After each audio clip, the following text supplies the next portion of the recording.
Prime one, that's him. Sky, thought you thought, but I wasn't born yesterday. All I do is ball, you goofies underestimate. Heavyweight bag, step on your weight class. I done moved across states, blood I can't cap. Strap with it on my pivot, clocking digits. Rock hard and I ain't even in the kitchen. I'm on a mission to move soft, make a thing flip like a moonsault. Keep a switch for everybody through salt. Face froze, somebody check dude pulse. Is you stepping or stepped on? Wake the game up, make them regret I was slept on. Bogey's world, welcome to a new dawn. Till I move up, I can never move on. Big bread got me bougie past the great poop on. I'm getting over while you busy fighting over croutons. Yeah, bogeyism, a true Bogart, gon' get it. All this water got me tripping. Hella fish scale, but I ain't fishing. See I move with precision. When it comes to living, I'm the definition. If I stand for one thing, it's on business. Bogeyism, it just hit different. Yeah, it just hit different. You find my story is all non-fiction. I put my family for me and I gotta mention. I keep an air fan, tone mob a henchman. For you squares, option for opposition. And you ops that get popped trying to stop my ascension. Talking generational, you got my attention. Underworld motivational, you feel the sensation. Try and see how I look, get booked, I'll take it. I was just a cook, all it took was some patience. Now my phone out the hook, I got hella deals waiting. You ain't really made it unless you got somebody hating. Bogey's world, welcome to a new dawn. Till I move up, I can never move on. Big bread got me bougie past the gray poop on. Getting over while you busy fighting over croutons. Yeah, bogeyism, a true Bogart, gon' get it. All this water got me tripping. Hella fish scale, but I ain't fishing. See I move with precision. When it comes to living, I'm the definition. If I stand for one thing, it's on business. Bogeyism, it just hit different. Yeah.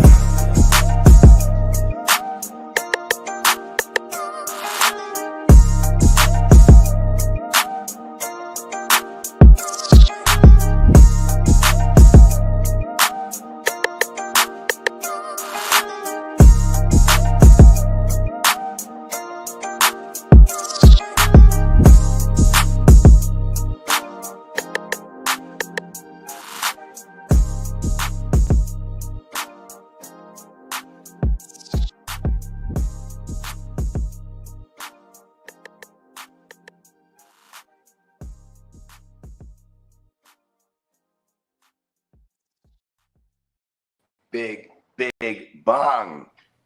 What up? What up? Welcome in to another edition of Wake Your Game Afternoon style. Hell yeah, we waking up a little late today, but it's all good. Back in the building. Spencer Guru here, piloting the ship alongside Kidda, the cat man, making his admin debut. The virginity man, take it off. Whoa, Man. Whoa. Whoa, the ears of the streets. Well, here's really excited about it. Hold on. It might be more. Hit the more drop, excited cat than the man. cat Hit some man. drops. Hit some drops for us. Yeah. Yeah. And we rocking here. Spencer You're just Guru gonna have here fun with rocking with Bogart Scott Free and Ear to the Street. What up, fellas? Yes. What up? What up? Yes. Appreciate everybody here. Yeah. Man, glad we still kept Wake Your Game Up going. We definitely pushed it back. You know what I mean? A lot of prior engagements, and then but yeah, bro, here we are. And we got some big news today. Some decent news, I should say. Oh, we do. Waller the baller. He's No. back. That one shocked me. I'm not gonna lie. Before we get to that, let's shout out the chat here. We got Emil in the building. What up, Emil? Happy Canada Day. It's Canada Day. Shout out to Canada. Hey, it's Canada Day. Hey, look, and if there's the Canadian that's on, if I had a list of Canadians, Emil's on it, man. Hell and yeah. Nelly. Man. Nelly. Too. Yep, and Marty. Yep, and Marty, yep. Nelly's brother. Yeah. Right. Yeah, And Jim Carrey. Yeah. Bret Hart. There you go. Tommy Chung. Oh, it's quite the list. Oh yeah. And we got King D in the house. What up, King D? Guru Long Nation. Beach, Appreciate stand you up. showing love, man. Yes, sir. LBC. Yes, sir. Yes, sir. Yeah, man. Shout What out are you to him. sporting? Your Dale Earnhardt Jr. hat? Kyle Busch, man. Yeah, it's Dale Jr.'s old well, number, to number me, 8. there's but- only 1 8, and that's going to be Earnhardt Jr. Yeah, I'm surprised Kyle Busch took the number 8. He was 18. He made the 18 famous, but when he switched teams, he couldn't use 18 anymore because Joe Gibbs owns the right to 18 in NASCAR. So he had to switch to 8. And he got Dale Jr.'s blessing. So And you know It's what? all He got good. to kind of keep Really? 18, but only just the 8 of it, right? Just boom. yeah, Like, it's all right, different team, but yeah, just the same number type shit. well, he said, if I Yeah. can't have the 18, just give me the 8. And they're He's like, on the team though that his dad, Dale Jr.'s dad, drove for. The legendary Dale Earnhardt Sr. was on this Richard Childress Racing, number Did he 3, rock the 8 too? obviously. Yeah, he rocked He the rocked the 3. 3, but He rocked that 3. Okay. but the owner of Kyle Busch's team is the owner. He was Dale Earnhardt's owner, so there's connections there. That's how I feel about Steve Young. He's the only 8 to me. And then even you don't ever see nobody in the entire league as a QB wear a 16, right? There's only one Joe What Montana. up, Bakes? What up? Right, Bakes? true. Yeah, What you don't up, see Bakes? 16 too much. Yeah, 8. You see, I've seen some 8s here and there. Like Rogers is now 8, right? Yeah. And Yeah. Guess who his favorite was? Steve Young. It's funny Oh, because, Peacock. like- Caca! Yeah, you'll get through it, man. Let's shout out Peacock's in the video job right now. So let's while he's working hard out there, let's shout out neonpeacockmerch.com. Summer Yeah. sale, $14 tees, $16 extra soft, up to 35% off everything. Sale extended now until July 7th at 5 p.m. Central Time, y'all. Get your Can't t-shirts pass and up. get your grub and get your fucking gear right now. Let's go. Tell him here. Yeah. Tell him.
Yeah.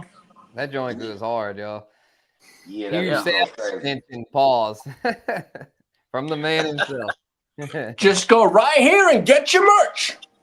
Yes. Ooh, he's repping it right. Good Let's now. go. We need to come out with like a novelty like ears, like, you know what I mean? An ear Oh. shirt. Yeah, picture. I Yeah, know, ears that's to the the first- street. Like how Mickey Mouse got their You know, ears there we going. go. We got like we got our own little hat My that got boss. ears on it. Let's go ahead and shoot them an email saying that we appreciate the viewership. I know they're the top mouse is always checking in on me, watching behind the scenes, but they're a big fan. So, But then again, we have to get Disney's permission. We can always get Kid to get the permission. Yeah. Dumbo. Get the Dumbo ears. We need a remix of Dumbo ears, but they're like Dumbo size ears, but they're regular human looking ears. You know, it sounds too good to be true. Like how they not actually like taking advantage of that. They're like, just like, you want some ears? Here you go, some big old human ears.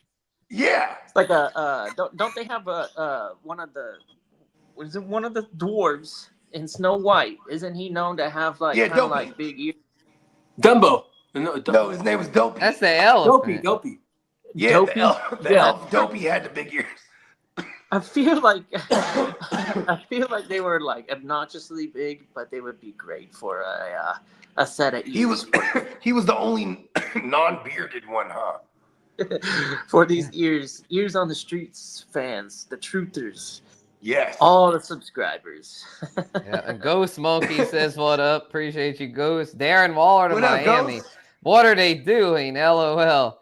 I And Bakes know, is well. saying, You know what? Let's take him to the streets. I got a lot to bring. "Yeah, I was from about to say." the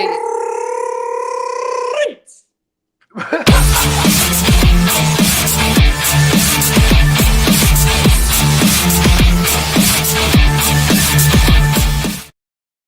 Oh, that shit is funny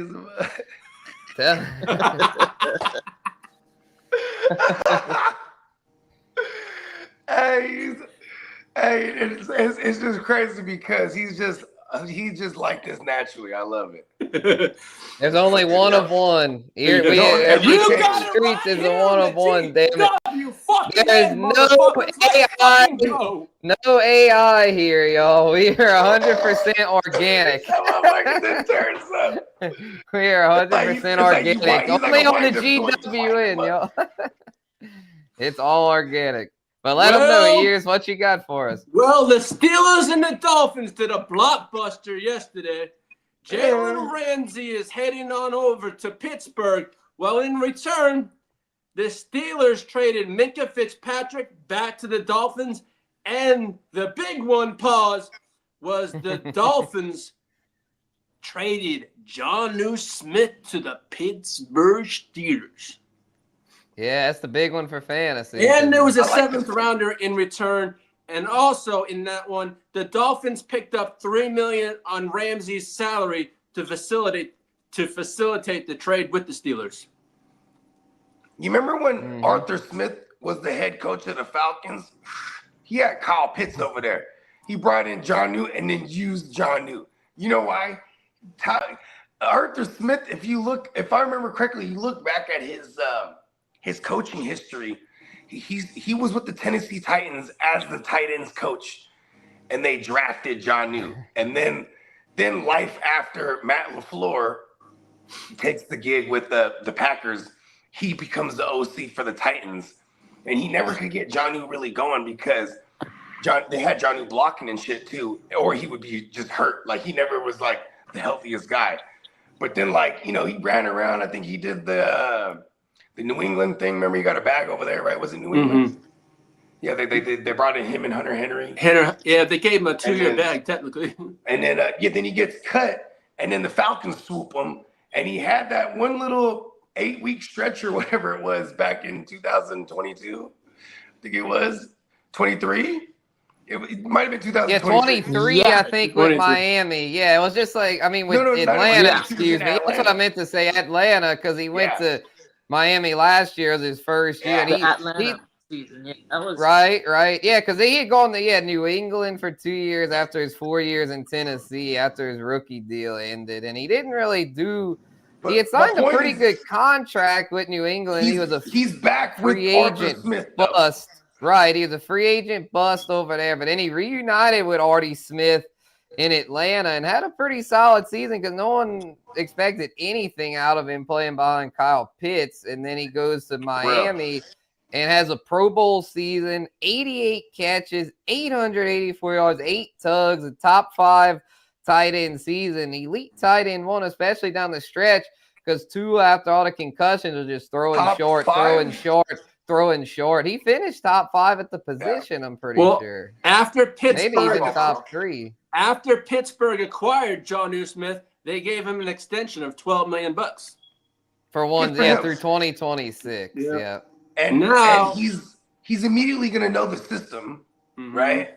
And let's see, Firemuth he's like non-Firemuth. You know what I mean? Like he's just not fire at all. Yeah, he's So probably close. gonna have to do a good bit of blocking. Where I think for fantasy, But then the blocking guy is Washington over there, Darnell, or is that his name? yeah, he probably ain't gonna Yeah, see he's the legit. field much now, though. To where, although if Freiermuth No, I'm might talking end up the about odd Freiermuth man is out. You're Freiermuth saying is the odd man out. The problem with Yeah. like they gave him that they gave him a pretty big extension last year though, I thought. Did they? I don't remember that. They signed Was it him. He $12 is million signed through for one season. 2028. They gave him like a 4-year Mm. extension, bro. I don't think they're just gonna. He's not Well, they just love like out they, of Arthur there Smith's like like, that. get me John New. Well, now Yeah. that Miami has a hole at tight end, pause. Well, the Dolphins this morning finalized the trade with the Giants for former tight end Darren Waller, who was coming out of retirement to play in Miami. Miami gave up a 6th-round pick for Waller. So Well, I guess he's 32. for the stars. I don't know. I guess his rapping career didn't work out. Yeah, that's what I think Bates was saying that Shout out to Darren earlier. Waller, he's dope. The rap career didn't work out. Darren, I'm not even gonna hate on Darren Waller. I think he's dope for just being an artist as well. So I'm not Now talking about the music, but just to keep it football. Like, I mean, he's 32 years old. He'll be 33 in September, I think it was. I looked it up. I mean, he had like, are we really holding on to like the 2018 and 2019 years?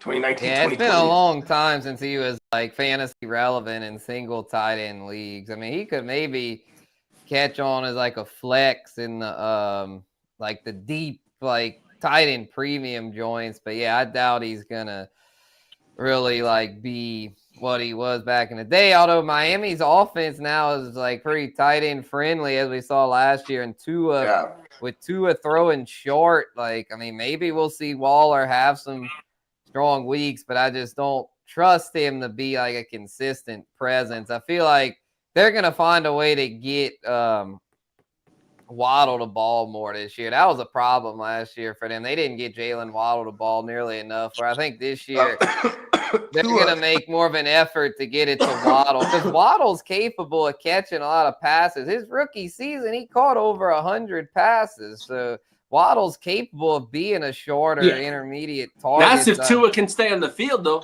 Because then it's Zach Wilson or Quinn Ewers. The whole thing. What was that, Kenna? The whole thing might become fantasy relevant in some way, right? Because we don't have that worry of John taking any of the targets from any of those guys, especially quality of targets.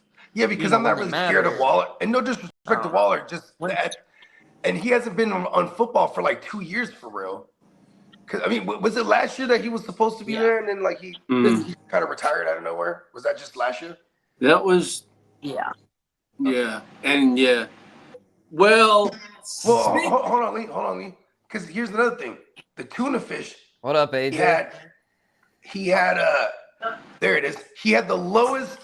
He was He was at the bottom of the league in least time in the pocket before pressure comes. So I feel like he'd John always roll out and just dump it. Yeah. Yeah, and like so, like I don't. Yeah. Did they Will make Levis? improvements to that line?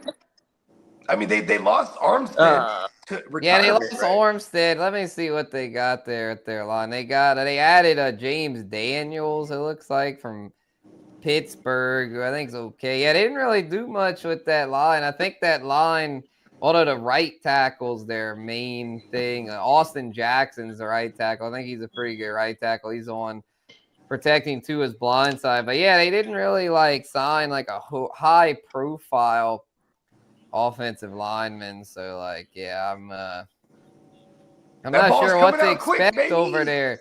I think it still will, and I would like to think, H-Chan's gonna be good, and I would like to think that Waddle, they're gonna get. I'm not saying Waddle's gonna catch 100 again, but there's no way he catches. He caught only like 50 something last year. That has got to go up. They've got to get the ball in his hands more. We're going double. Like shit, man. I mean, 58 passes for him last year. That's our catches Waddle last is year on only really disgusting. 83 targets. Like, I mean, you need to target his ass for me. 100 balls, 140 targets his rookie season. It's gone down every year since, and they gave him a big ass extension. Pauls. I mean, you gotta utilize your weapon there. And yeah, he has been playing hurt the past couple years. He needs to stay healthy. Yeah. But Yeah, Yeah, and it's then one of those what- deals I to felt where like the last offense season, is not going to be good unless he's 100%.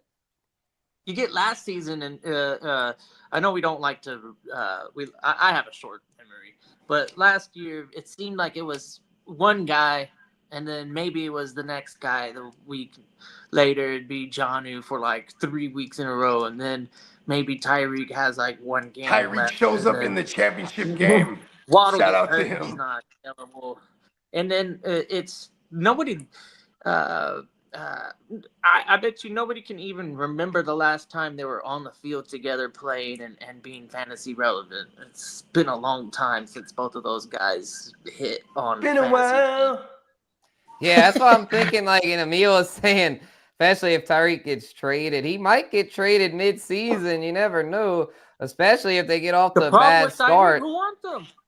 Who wants the guy? He's a headache. Yeah, a contender might want him. A Maybe winner. if like let's just say Xavier Worthy gets injured, you best believe the Chiefs reunion might be in store. I don't think so. I think the Chiefs are locked and loaded. I don't think they need him. If I an think injury occurs though, if Hollywood Brown gets injured or Xavier Worthy, I think you it would best- be the Broncos because the Ooh, Broncos yeah. would be like, "Fuck you, Marvin Mims," and Tyreek Yeah, if Marvin Hill Mims doesn't take completely the next changed step, the dynamic yeah. for that team. Yeah, and in that division's an arms race, man. Like you need Yeah. as many weapons as possible You need out there. some form They of were weapon. already being one of the early rumors was the Raiders looking at Tyreek, but like, and then even the Chiefs potentially with a reunion, but I don't think that one's going down. I should know this. I mean, I've watched his whole career, but what is the locker room talk on Tyreek? Is he a good teammate? Like, how do the other players on his teams view him? Okay, Like, how about this? Tyreek Hill is actually the guy who put out the blurb not the blurb. He put out the soundbite when they were like, "So what's it like in the huddle with Patrick Mahomes?" And this is after they won the Super Bowl, like when they're doing a little media runs, they're like, "Oh man, when he pops out with that Kermit the Frog voice, man, it's like, oh, he means business." You know what I mean? And they're like, it ran like a wildfire after that. Like, you know what I mean? He's Kermit the Frog now. Like, Besides going viral with like something stupid, but like this guy, to me, I don't see why he wouldn't be a clubhouse character. But I don't think he's a bad locker room guy. Yeah, He I just heard draws anything. attention to himself. he's a me He's guy. a headache. Yeah, he's a me guy. He's a headache to GMs and coaches. But I think teammates are probably like, man, Yeah, that boy but like, when it comes Tyreek, to he a games- clown. Yeah, man, he can ball. I don't think. Balls. Yeah, he balls. He gets his to where I don't think teammates really dislike him. He's I a just veteran think now too. coaches I and think they just GMs dislike him because he talks a lot, and they BT. don't like that. They don't like that he's outspoken and all that. GMs and coaches like you to just Okay, look do at this. yours and then go home. They Okay, don't like here's all the something. podcasts. And He all knows that. he knows his speed and everything he brings to it and changes the whole dynamic on a team. He knows that, and he's a veteran. He knows his worth. You know what I'm saying? So he's outspoken more than ever. But see, even back then, look at this. When he was coming around, ready to get, when they were like, okay, he wants to get paid already. You know what I'm saying? Just this is into the 2019 offseason. Just at the end of 2018, Kareem Hunt had that video come out, and they outright cut Kareem Hunt, right? Mm-hmm. Then in the 2019 offseason, Tyreek Hill's talking about, I want to get paid. You know what I mean? And then this fucking recording comes out of it's one of his baby moms, and she's like trying to get him to admit that he hit his kid or something like that. She's like, Oh yeah, like, yeah, I remember that. she's like, don't shit. lie. She's like, you play open chess with him. He's like, I don't know what you're talking about. And then you know what they did? They gave Tyreek Hill a deal instead of cutting him or like, suspending talks or whatever, anything. They gave him a deal, but it wasn't the fucking record-breaking deal that he was already going to demand. You know what I mean? Because at that time he was already deserved. So that he got maybe the 7th or 8th highest paid, but it was just an extension. So as soon as that one was up, that was now he's Tyreek, already multiple 100-catch seasons in a row, and he's like, I want my money. You know what I mean? So they traded him to the Dolphins, and they gave him his money. Yep, that was the same offseason. The Packers traded Devontae Adams to the Raiders because he wanted his money. That was crazy that both of those happened that same offseason. And I look at remember that Devontae shit. Adams. He was with Aaron Rodgers for years, kind of like, yes, master.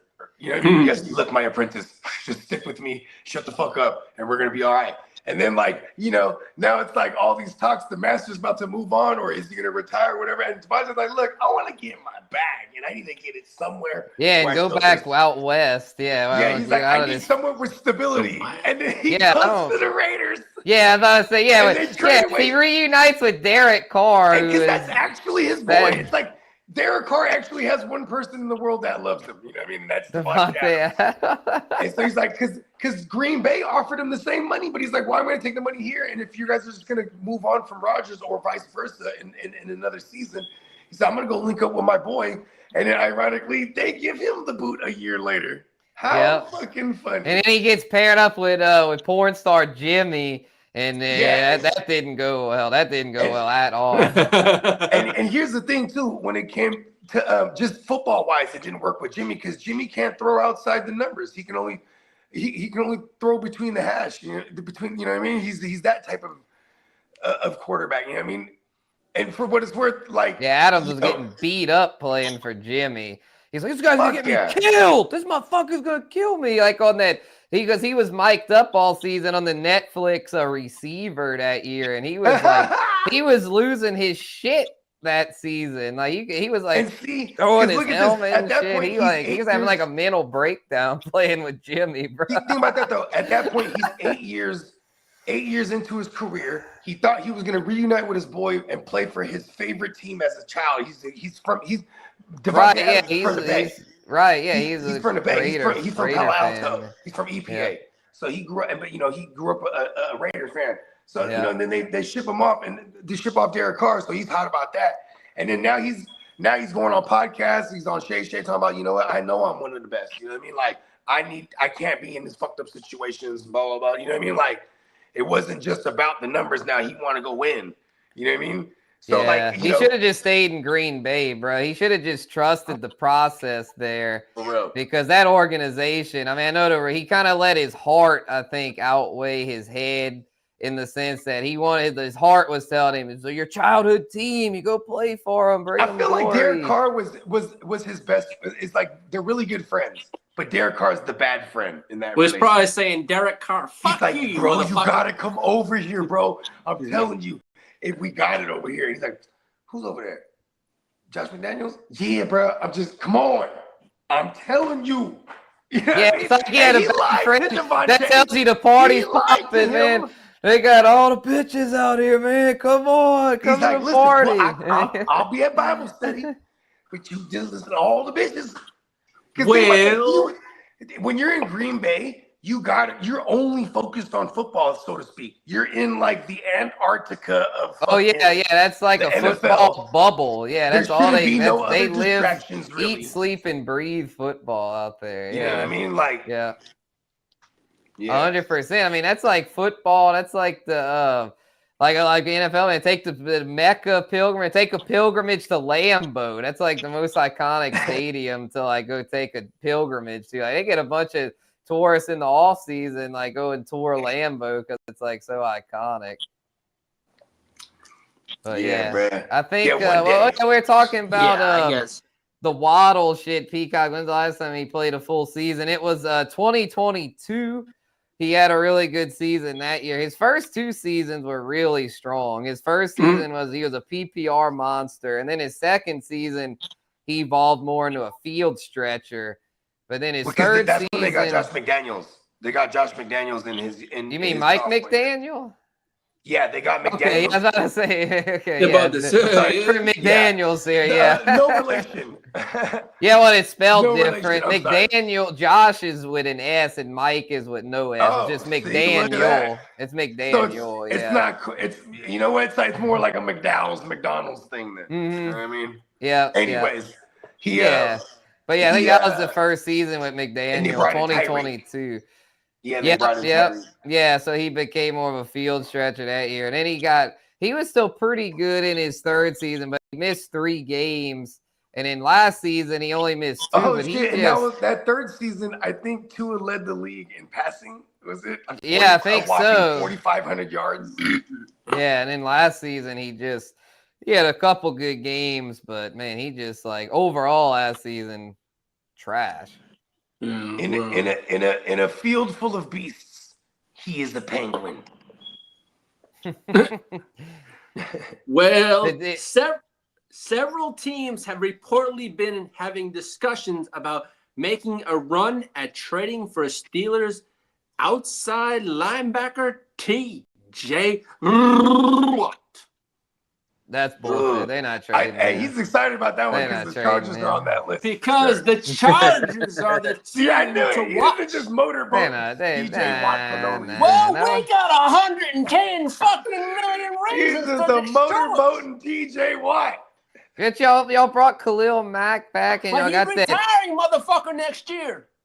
Well, yeah, but then, acquire TJ Watt next year. Like, I mean, What? this We year, got the money next year. the Bad boy, bring Steelers, that the bitch on over there. Steelers Bring are that all boss. in for this season. Why would they trade the best player on their roster? They're Yeah, trying they're to all win in with now. Aaron Rodgers. They're all in for absurd. A-Rod. That's what I'm A-hole. saying. They're not going to trade TJ Watt. TJ Watt, I mean, if they're going to do anything, like TJ Watt's their most valuable asset. Yeah, Yeah, they you know what I gotta think about resign him, but they gotta find the money. Being like, yeah, we're all in, but we might trade Josh Allen. is It's like, like well, a then you're not blockbuster. all in.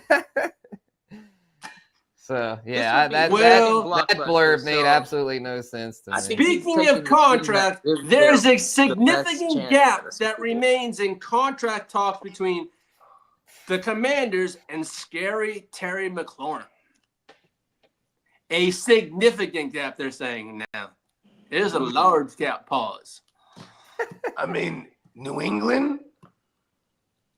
Bogart always says New England. I mean, if Because Stephon Diggs ends up a they total want bust, the then veteran maybe. receivers. And Yeah, the that- Diggs is coming they off the have the money. ACL, so They have the yeah. money. If Diggs ends up they like got this, Diggs for dummy cheap. no, they did, but I'm just saying, in the event that Diggs ends up just like a total flop, then they could be in the market for another weapon. I mean, in Niner country, they have been talking about the old swaparoo, and this goes back to last offseason where like they get the reuniting Ayuk in with fucking JD5, and then we get good hands McLaurin. Pause. The scar Hey, daddy. shout out to Nelson's in the house. What up, Oh, Nelson? what up, Nelson? Yeah, man. He won the Trey McBride thing last year. Let's go. And Trey McBride was a beast. I think he won a title with Trey McBride too, if I remember correctly. Yeah, I think hell yeah. Yeah, the speaking of the Lottie McLaurin, I'm thinking they'll work that out. I don't think the IU thing would really make sense for the Commandos because I mean they already got Debo, so it's like what are you trying to do at that point? Trying to recreate Who, the Chunky Debo? 49ers Well, they offense? have. Like, I mean, I think with Pause, JD5, Ayuk never, I don't think. Oh, did they play together at Arizona State? Maybe? Arizona I was State, like, yeah. Okay, yeah, because I was like JD5 was at his best at LSU. So I See, mean, but here's it's the like- thing, though, too. Here's the thing. Their GM came from us. You know what I mean? Oh, okay. So there's a connection there. Yeah, I just I don't really see that working out. Glenn something, I think. I think his name was Glenn. 'Cause Something. But yeah, but he was like the scout. He was like the scout department guy in the front office. I you know what I mean? see. I see.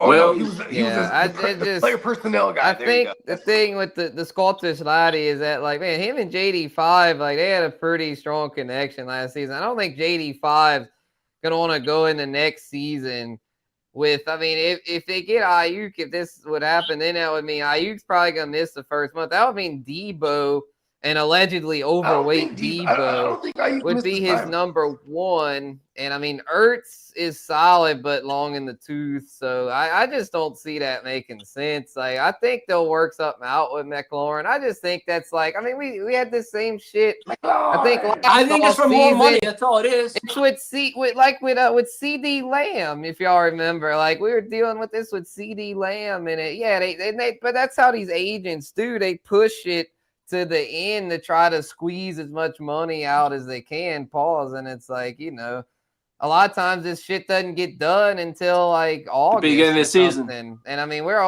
today's July 1st, so we're probably gonna be hearing about this McLaurin shit and anyone next else month. negotiating a contract exactly the next month. So these rumors are gonna run rampant, and I feel like most of the deals Send 'em that to are the gonna Niners, fuck it. happen have already happened. And shout out to the fella, man, JD. I was peeping some of those hard to start clips he's been doing, like with the players he likes this season. And the one that I really was on board with him with, as far as like a value receiver this season, Joanna Man Jennings.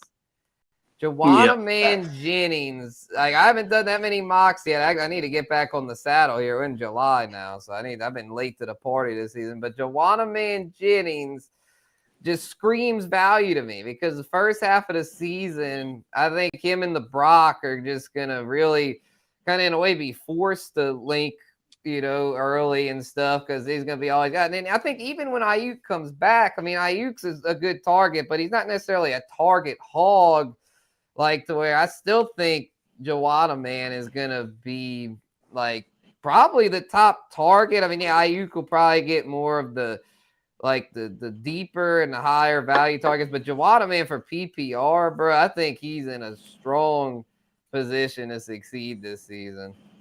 I mean, we definitely brought in. I mean, we definitely on paper have CMC, right? He's healthy, right now. So there's that. Yeah, I mean, so Kittle, you obviously. can't just stack the box on the run game like they did all year last year, because then Jennings definitely benefited from a lot of that press and man coverage. He was killing that shit last year.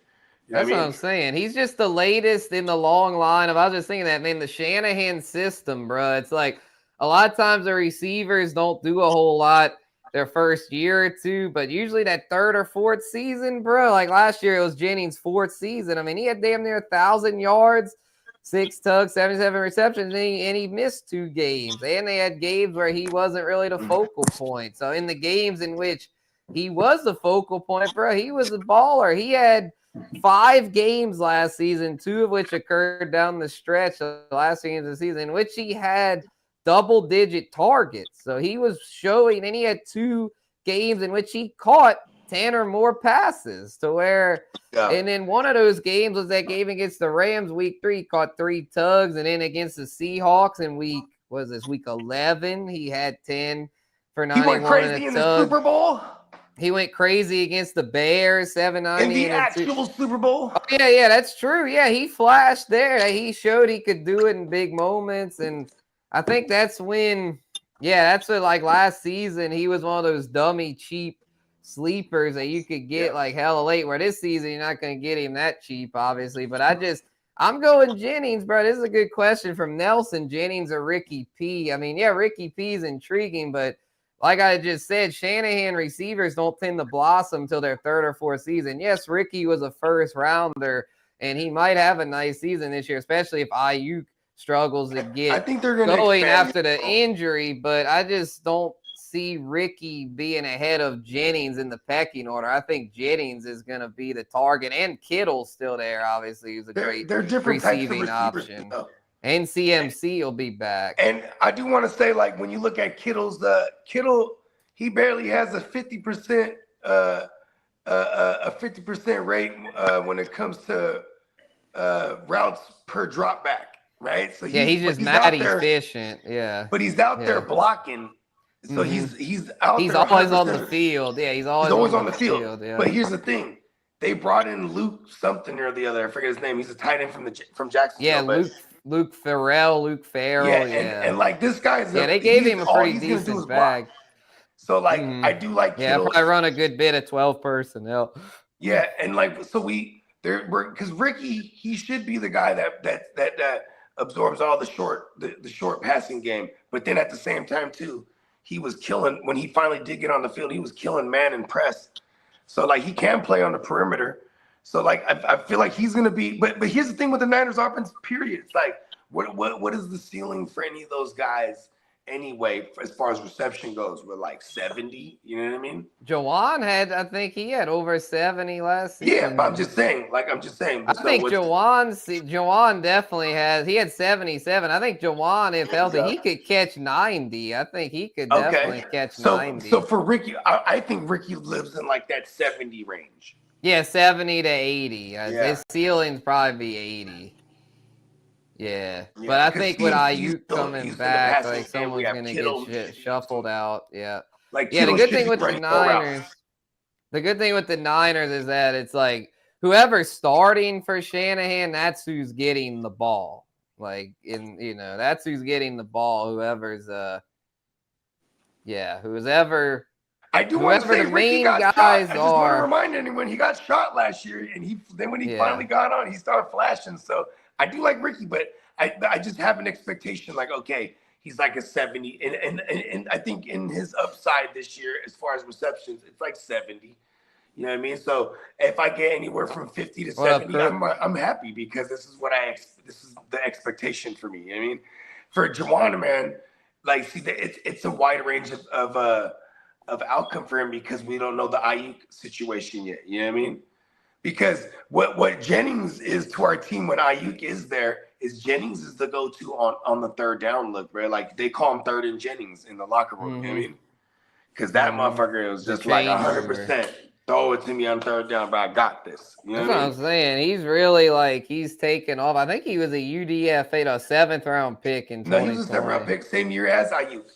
And his rookie season, he didn't even play. So this is technically his 6th season, but really it's just his 5th season as far as actually seeing the field. He's not athletically gonna blow by somebody with speed, but he's just like he's well-rounded. Great hands, and he runs routes hella good. Mm-hmm. And he was kind of a late bloomer in college. He played 5 years at Tennessee. He didn't really break out till his 5th season. And this is what happens when you do get a time to develop one of Shanahan's crazy projects. You know what I mean? Because him and Ayuk were both head scratchers to me. But then like Ayuk, because I wanted CeeDee Lamb. You know what I mean? But what's funny is like we ended with Ayuk, and because we ended up having 2 first-round picks that year because we traded. And I thought we were going to get I thought we were going to get CeeDee Lamb, but we ended up, because we traded away DeForest Buckner, we ended up getting stupid Javon Kinlaw. Then with our actual pick, we ended up taking Brandon Ayuk. And like, I liked CeeDee Lamb because he comped to me at the time to like a young DeAndre Hopkins. You know what I mean? Just like the wingspan and like the height. Like, you know what I mean? The route running skills, the good hands. And then, but Ayuk had that same profile. So I was like, okay, cool. Fuck it. Yeah, well, Shanahan, we trust it. CD was drafted over Ayuk, I'm pretty sure. I know. But here's the thing. Because we traded in that draft with the Colts. Wherever the Colts was before the Cowboys. We traded in. Oh, yeah. I see. Yeah, y'all traded in and y'all took Javon Kinlaw. I thought we were going to get CD right there. Like, oh my God, we're going to do this. Or Jerry Jeudy or Jettis or Jalen Reagor. Good thing y'all didn't get Jalen Reagor. The fucking Eagles, as great as they've been over the years at making decisions, the one that's got to be haunting them still. If there's one thing I'm shitty at, it's drafting receivers. Give me AJ Brown. Exactly. Let me just acquire a ready-made one. Fuck it. Shout out the Crooked Commission. They hit. Devontae Smith hit what up, Chris? So, I mean, think about this too. They traded for Alshon Jeffrey, or not traded from. They brought him in free agency. I guess I should say life after the Bears, and they went on and won a Super Bowl. Like they don't really do well drafting. There was Jordan Matthews. Remember him? Well, Devontae Smith has been good. No, I get your point, though. Yeah, historically, T.O.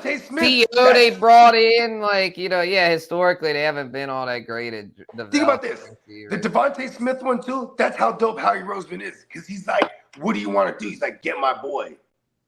You know what I mean? Yeah. And that's dope right there, because that was that same Oh, year. Howie you know, Roseman. Howie Roseman's the best GM in the NFL. Like in my humble I've been opinion. said that. I hate Oh, it. I agree with you there. Yeah, I mean, I don't think. Yeah, I mean, Hate they him. just won the Super Bowl, so it's It's not night- it's a very night and hot day. take, It's pretty not even low hanging fruit, humble opinion. But he's also been the GM since I could fucking remember too. Yeah, he's been there forever. Yeah, that's the thing with the Eagles, man. This shit, like, yeah, Howie. moved on What's from the Andy Reid, and it still Jeffrey took another- Lurie? Like, yeah, that owner is like really sharp. He moved on from Andy Reid and won a Super Bowl like 5 years later. Then it took Andy Reid. It took him over 10 years to get one. Yeah, Howie Roseman's been in the Eagles organization since 2000. Started off as a 25 front office years. intern, and Not he's bad. yeah. So He Yeah, became the he's G- got Think one about every it, they've only 12.5 had maybe years like so far, These based on seasons where that. they sucked ass. Everything else has been good or great. Yeah. What up, Johnny Mittens? Johnny. Yeah, Howie's yeah. I call him Howie like I know him and shit. Howie, like look at this, even just not just moving on, like then they get the Carson Wentz thing with Doug Peterson, and then they even win a Super Bowl in spite of him. Then they move on from Carson, but even before they move on, they drafted Jalen Hurts, and they're like, yeah, for sure, we're moving on from Hurts now. I mean, from Wentz now, right? Because like, they drafted him in the second round. Like, oh, okay, that's decent capital, and they're like, they knew they were gonna get a look at him quickly too. That motherfucker died real quick again. Well, Buccaneers running back Bucky Irvin is slated to take over Bucky the RB1 this year. What do you think Bucky Irving's favorite tacos are? Bucky or Buccaneer sauce? I don't know. Nah, I don't know. I'm just fucking around. Bucky It's Taco Irving. Tuesday, y'all. Oh, Well, yeah, I Taco also Tuesday. do have, since the Catman's in the house, I'm Wow. going to a lot of the quesadilla myself. Oh, I like the birrias, man. Yeah, the quesadilla goes hard. I'm probably going that or the classic shredded beef crunchy shell taco. Ooh, I'm not mad Well, at that too. Kidda, you might be happy about this one. The New York Jets and cornerback Sauce Gardner are working towards a, in quotes, mega deal that could be finalized soon. He couldn't hide the In bus. other words, God, There's no new news. They've been doing this for a couple months. the whole off season. Right? No, they said it could be Probably. done by the end of the week or early next week. Now that would be good. I think Sauce is He has his own sauce brand. yeah, and I think he likes playing for the Jets. It's New He York. likes the big media. You mean he likes atmosphere, losing? yeah. It's the losing. Yeah, I don't think it's about. It could be worse. He could be a Chargers fan. Yes. I knew he was Okay. going to come back with that. Yeah, it definitely could be worse than the Jets. You know how bad it is being a Chargers fan. I know how bad it is being a Chargers fan. Shit, I do too, It's a man. whole lot But I better still because- stick in there. I I'm don't in quit. Southern California, and I walk around with my Jets gear on, and I'm always running into Jets fans. At least I don't shit out green, pause. There's probably more Jets fans over here than there are Chargers fans. That's how pathetic it is. I'd rather wear blue than puke green. Yeah. Well, I think we Green played for the this money. year, right? It's Oh, you guys got a bet? I don't know. Or was it last year? No, we got the, I think. Do we have the Jets on the schedule this year? We did. Oh, Yeah. Maybe if it we was do, last if year. we do, it's on like Donkey Kong. Yeah. Sauce Gardner. Sauce. Put me some sauce. Yes, sir, Johnny. You know it. Quesadilla is next level. I don't know if you guys get this as a standard option, but if you run into it, it's basically like a stew, right? They stew meat and it's shredded, and then they throw it onto a top. Yeah, what do they call that? There's the name for that sauce with the meat in it. The consomme? No. Consomme. Well, the birria is the meat in the sauce, right? Yeah, Like I'm talking about they call whole it like thing is consomme beer. or some shit like that. It's not really traditional, but somebody came up with the idea to get the soup broth, consomme, you know, the chicken broth or whatever, Yeah. and then just dunk that shit in, and it makes the experience a whole lot better. I have to agree that I prefer it with it. Yep. But traditionally, I don't think they needed it. Somebody in the United States might have came up with that, to be honest. I mean, And I've then- only started seeing this shit around, I don't know, since 2018, maybe, like 17. Because then all these trucks started having it. yeah, And then, you know, beer is everything super gets easy trendy. to cook. Yeah, in the all you need area. is a slow cooker. Like, you Yeah, just then the fucking throw homies- the goddamn meat The in there. homies in COVID, they Yep. started doing the little birria stops. You feel me? Like you could pull up to the homie's crib and you know what I mean, put your order in and whatnot. And he just had the whole garage going. You know what And I then mean? frying up the tacos and cheese. Yeah. Oh my goodness, dude! Like, check it out. He was Next even time you go to selling a kits. taco shop in your community. See if they got it on their menu, and then if they do, and you never had it, try it. It's fucking good. Yeah. I even go home, like even say I'm picking them up and I gotta go home. I'll just like I'll planch them again on the pan and then I'll put the sauce in there again too. You know what I mean? Yeah. Am I saying that right? I'll Hey, planch. I went to in summertime. I don't where I'm at is actually like Little Saigon of the United States, right? So I'm like, Yeah, right. I'm from San Jose, bro. so I know that we got a lot of them. We Anyway, actually have a whole area called Little Saigon. So yeah, go ahead. so do we, and it's an honest. It actually has its own sign saying you are now entering Little Saigon. Yeah, I'll eat Vietnamese food all day. Fuck the dumb shit. Oh, so I went to this thing every summer. They do like a fair. So Friday, Saturday night, Sunday night, they got after hours vendors. So they call it like the Garden Walk Mall, and there's a bunch of Vietnamese only joints, Garden right? Walk Mall. And then on the outside though, in the parking lot, they do like a community vendor. So they got all these people come out, and then they do all like the what is the Banh the fucking mi. no, not banh mi's, the fucking egg with the chicken in it already. Oh, but look. Balloon.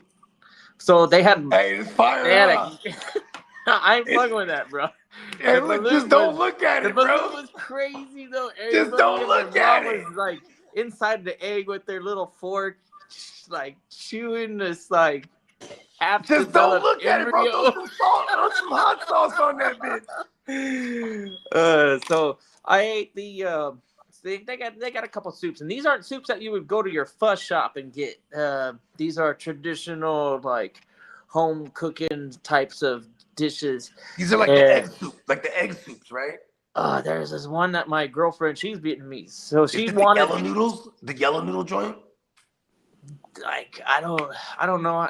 Not really. No, it's vermicelli, but like Okay. in the soup, it's got these big chunks of like fucking tofu, and then they got a bunch of other shit, and then it like the broth is different from the other broths that are common.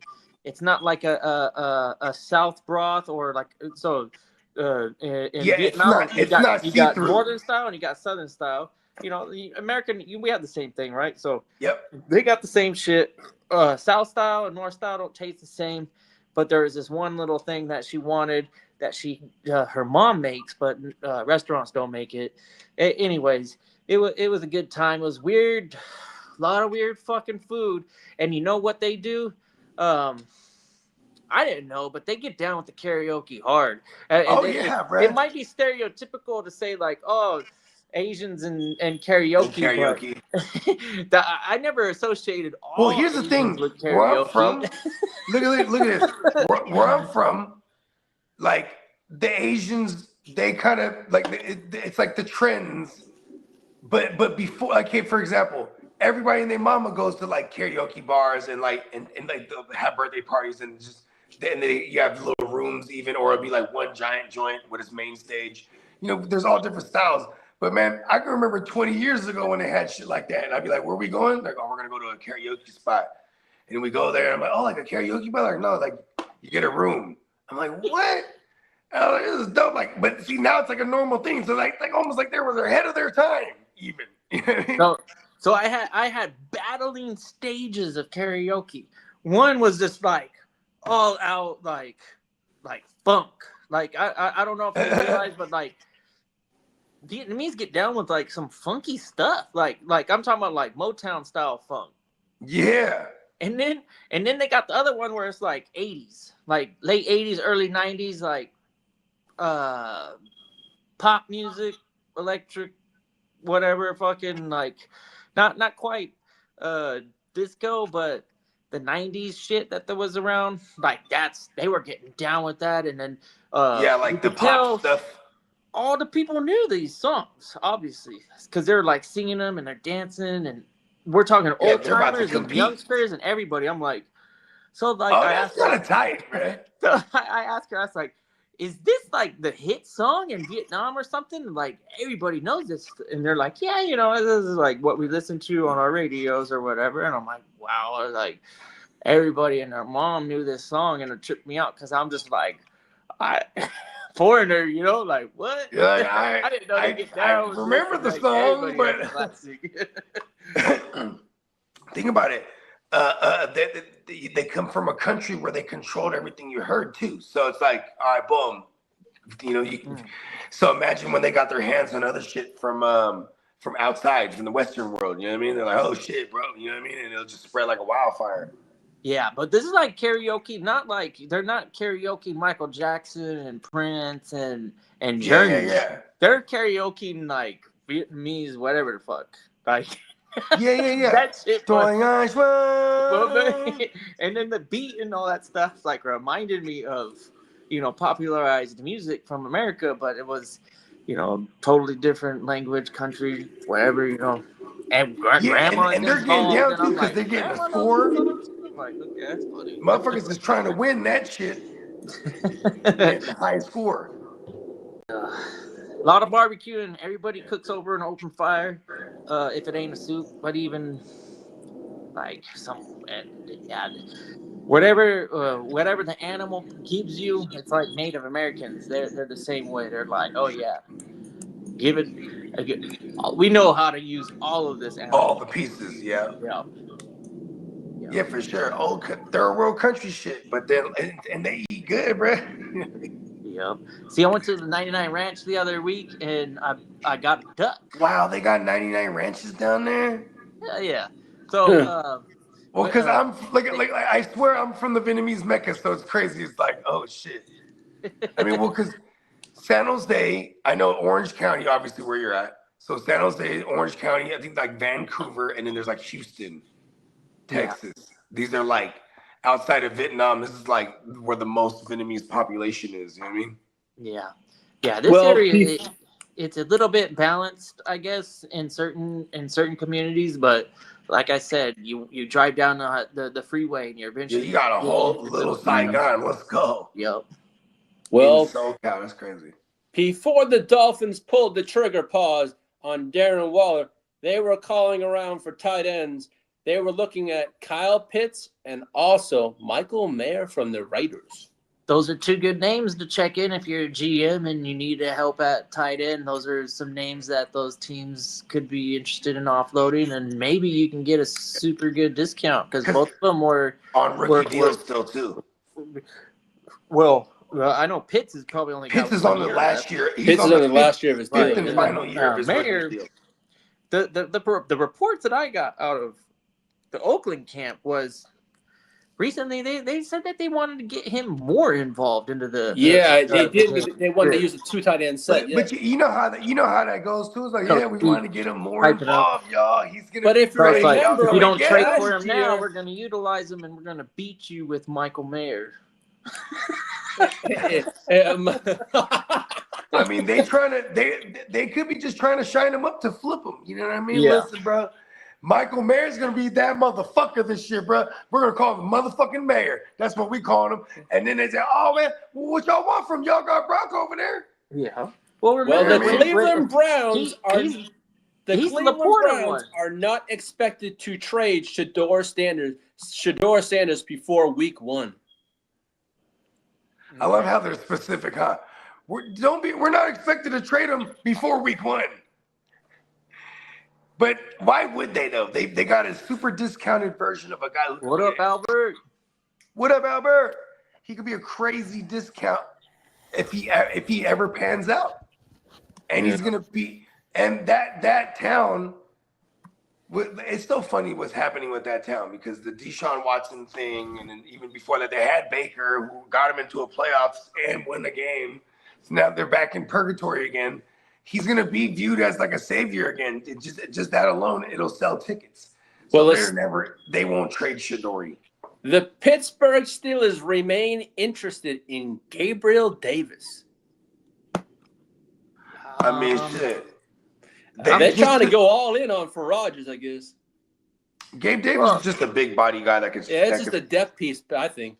Yeah, you have to do your best with what you have to work with. So Exactly. obviously you're not gonna unload the whole entire system with. I ain't gonna lie, I flipped all my Roman Wilson shares just because of this shit like a weeks ago. I was like, Well, the San Francisco 49ers. hold on, what was that, kid? I said, well, I don't know. It's hard to decide when the right time to move somebody is. Roman Wilson still does. He still has the Depending on lure. what you get for him, nobody's not movable, right? So I think you probably got something good in return. But I threw him in a package. I like him as a whole for most teams. Unless you're trying to work a deal and he's the extra piece that gets you the deal done for like a good. He's just the added bonus. There's still there's so much interesting like outcomes that Roman Wilson presents, and I'm gonna wait and see what happens first. Yeah, because look at Calvin Austin is not it, right? You know what I'm saying? And like the capital they spent on Roman Wilson, and it's still the same regime. I feel like he still has a shot at their number 2 spot, like opposite of Metcalf. Now bringing in Jonnu though, it does this like, you know, and then you know he's gonna know the system. You know what I mean? And even if Aaron Rodgers doesn't have a history fully of throwing at the tight end, when he was in Matt LaFleur's system, they had a Robert Tonyan, you know what I mean? And it you know, he had injuries with Adams. Yeah, he went straight to the tight end. You know, when he had Jimmy Graham, those couple years, he had some big Jimmy Graham games. Jared Cook, he had some big Jared. When he has a good tight end, he'll use them, is what I'm saying. So and Roman Wilson has a chance to be the number 3 on an offense that might throw 30 times a game. You know what I mean? Yeah, he's capable of running different routes, and I think he'll see more reps. He can win more reps, definitely, than Austin. Calvin Austin he's going to be in a return game, Calvin Austin. Yeah, he's a big play threat, and anything that's not blown coverage is kind of like he just gets bullied out there. I don't think. What's your overall thoughts on Aaron Rodgers just coming back at it? Like, because you know how everyone they just immediately go, "Oh, he's washed," and this and that. I just from a football standpoint, I'm like, okay, he's in a spot that they know how to run a football game and run a football organization. Like, he's in a good spot here, just that alone. Yeah, the Pittsburgh Steelers present a better winning opportunity, which is, I think, where his head is at more than anything. He wants to stay competitive, even if they win 10-7. But they're winning at the end of the week, and he gets to talk on the microphone and talk about a win. I think he's okay with whatever the offense does, and if he becomes more of a game manager than a gunslinger, and they decide to run the ball 60-40 instead of like a 50-50 split, which is a typical Rodgers type of thing, right? Rodgers is the splits are usually a little more run centric when because remember this is a Matt LaFleur disciple too, so Rodgers should day one know this system. Maybe the terminology is different, but all the what do they call it? All the inserts or whatever the fuck they call it. You know what I mean? He's gonna walk on day one. So I feel like we could get that efficient Rodgers again. You know what I mean? With some nasty play action. So you think But- they're going to run the ball 30 times and they're only going to throw the ball 25 times? Type of offense? Yeah. Okay. Yeah, that could be that could work perfect. You've got a receiver that is arguably like the best receiver that he's had to throw to. I guess Devontae. Garrett Wilson and Wilson was good. Devontae did come to the team later last year, so that's chemistry big time. But And we saw Aaron Rodgers throw 40+ times know. a bunch of times last year, Yeah. and it was awesome. yeah, I think him being on the Steelers, because the Steelers are that much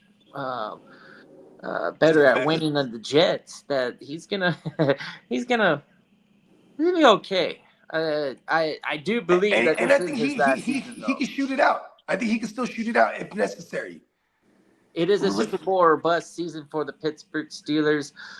I don't know if they're gonna totally offload all of their future to acquire pieces for Aaron Rodgers, but yeah, the Steelers they're going for a Super Bowl this year. You could tell. Otherwise, all this offseason drama just would have been avoided. They just would have played for next year and hope for Why the best. get rid of Minka draft. Fitzpatrick? Like, I guess That was the one that blew me away. Pause. because I mean, yeah, he's been kind of injured here and there. He's still good. Maybe I don't know. I'm still. They sent him back where he came from. One, and then maybe did he get Ramsey? Do they want Ramsey? Yeah. Just jumping back in here. What I found strange about that is that cornerback is probably a more important position than safety, and Ramsey's versatile. He could probably play some safety if needed, but it's like, man, trading Minka now, it seems to me that, Pittsburgh said at corner. I mean, you got Joey. Big play Slade, Jalen Ramsey, Joey. I mean, you got 3 strong corners, but now your safety room is a little weak there. I mean, you brought in Juan Thornhill, but he's like just an average player, and then Deshaun Elliott. Yeah, it's like now you kind of got free safety. I like Elliott. You kind of he's a good strong safety, but now you've got a hole at free safety. The Thornhill, I guess they figured, it's better. They're gonna play Did they draft a lot the of guy? nickel and stuff. Not really. Yeah, I was saying they're probably gonna have Ramsey at a nickel. Like I was. Yeah, they drafted. No, they have an undrafted free agent. It's Sebastian Castro, but no, they didn't hell of a name, draft Sebastian anyone. Castro. They drafted a corner in the 7th round, Dante Kent, but yeah, they didn't really address the safety position, so they're just kind of thinking, I guess, well, we're gonna kind of take the L at safety in hopes that we're so strong at corner that it really won't matter. And maybe Darius Slay is just a rotational guy because maybe Ramsey, he could move over to safety potentially. I don't could know. They must have something in mind with that because they want to keep that rotation really fresh with Slay and Ramsey if they're going to play Ramsey on the perimeter, because Ramsey is the guy that can be moved around. We did see him play some nickel last year because, if you remember that big first Marvin Harrison game that we thought would never come, it was against Ramsey where there was one play where Ramsey just fell down and Marv was gone. But then a couple of times in that game, he did burn Marv. So it was like, okay, Ramsey, he's just not that guy. It's been a while now too. It's been a while. Yeah, I mean, it's one of those things to where I guess they figure with the group of them. I mean, Slay and Ramsey, probably not quite what they used to be, but you got Joey there. It's just a lot of older guys that they're just throwing it together in hopes that it sticks. And sometimes that works, but a lot of times that doesn't work. I noticed over the years, a lot of times when these teams try to kind of just all in with a bunch of veterans like that, a lot of times they have chemistry issues because they're not used to playing with each other, and then older guys kind of having to take lesser roles, and it's harder to. And And then there was the New England Patriots for years. Well, yeah, exactly. Yeah, they made it work. Like within Brady, like with the Bucks. I mean, Brady's able to bring in all these older They guys did the and same thing. make When it Brady work. got Yeah, there, he exactly. said, "Give me Antonio Brown. Give me my boy Gronk." He said, Gronk was already. He was like, "Fuck yeah, I'm going." So he's Yeah, like, "Give me-" Gronk's going. Yep, they he brought was in like, all "Give these me older Antonio running Brown." backs. He said, "Get fucking Yeah, Leonard Antonio Foreskin." Brown. Yeah, Leonard Foreskin, He said, "Give Shady me McCoy, Ndamukong Suh, Le'Veon Bell, Ndamukong Suh. Yeah, the list goes on and Jason on. Pierre-Paul." He was like, Yep, "Fuck the it. list I goes need on and all on. Yeah. motherfuckers that know how to win." Imagine Yeah. that too. He's like, Ndamukong Suh, "Hey, you want to get one finally? Let's go." Yeah, and it's Brady, so people are like, they know he's a winner. So They know he ain't playing. Rodgers ain't won one in 15 years, bro. Like, I mean, and that He's been division's carrying. brutal. He's carried every team he was on. That's what, like McCarthy. Look at that. Look at. Okay, how about this? How long has Dak been with McCarthy? When Dak has like a full season, he is killing that season, and then they do shit in the postseason. Isn't that sound like Aaron Rodgers with McCarthy? Like, just gonna be phenomenal numbers in season, and then it's just choke artists or like bad situational football when you get into the postseason. And that's been the story of the Cowboys with McCarthy. So now, like, look at, they're like, all right, screw McCarthy. He's definitely the problem. It took them a while to, you know what I mean? It's funny too, because Mike McCarthy might have had pedigree just from winning all that much because being with Aaron Rodgers, you know what I mean? Yeah. Look, even when you go back to that playoff run when Aaron Rodgers won the Super Bowl, in that playoff run before they got to the Super Bowl, it was the defense in Woodson and all. They bailed him out in a lot of those situations, and then Aaron Rodgers did his thing in the Super Bowl against the Steelers. But yeah, it was that defense that carried them in through those games just to get them over that hump. You know what I mean? Yeah. And they haven't had a defense good like that probably ever since. Mm-hmm. Shit, let's well, any other news here? So it's kind of the slow season of news. Yeah, I mean, well, at least we had those trades. We've been having hella news. I was about to say that's like now it's July. Yeah, we'll be getting more news. The 49ers are not July. expected to trade Brandon Ayuk in the 2025 season. Yeah, The Raiders and the Cardinals have been recently linked to Amari Cooper and former Vikings he's still a free agent. And former Vikings and Cowboys Stephen Gilmore reportedly has interest from the Dolphins, Cowboys, and the Saints. Okay, so he might go back to the Cowboys even. Yeah, the Keenan Allen's still out there too. Yeah, there's still a handful. The old man with yeah. Keenan Allen. You know what's funny is like he sounds like a person that would end up with Pittsburgh because Rodgers there, but Keenan Allen don't want to go anywhere cold for real. Like when he was in Chicago, he's like, screw this. Oh yeah, the rumor actually years. I'm sure you heard it. I checked before the show, and me and Catman were chopping it up. Tyler Boyd has been linked to Pittsburgh. Yeah, I saw that too. Yeah, Tyler Boyd. I just didn't think it was anything worthy to talk about. Yeah, that's true. I mean, we're talking about Pittsburgh, and Bogey brought Keenan Allen. So if Keenan Allen, I'm about to say, I mean, yeah, a lot of like the McLaurin shit is that's not really news. That's just rumors. But I mean, a lot of the stuff nowadays, it's fun to talk about the rumors because sometimes the old saying's true: where there's smoke, there's fire. But yeah, I saw the NFL listed McConkey as the 100th rated player in the NFL yesterday. What the fuck? Oh, Lee in the show. Well, linemen count, so you got. Yeah, that's true. Offensive line. NFL's doing 2 players a week. I'm like, come on, you motherfuckers, get some shit. I don't think they do 10. They do like 10 a week, I think.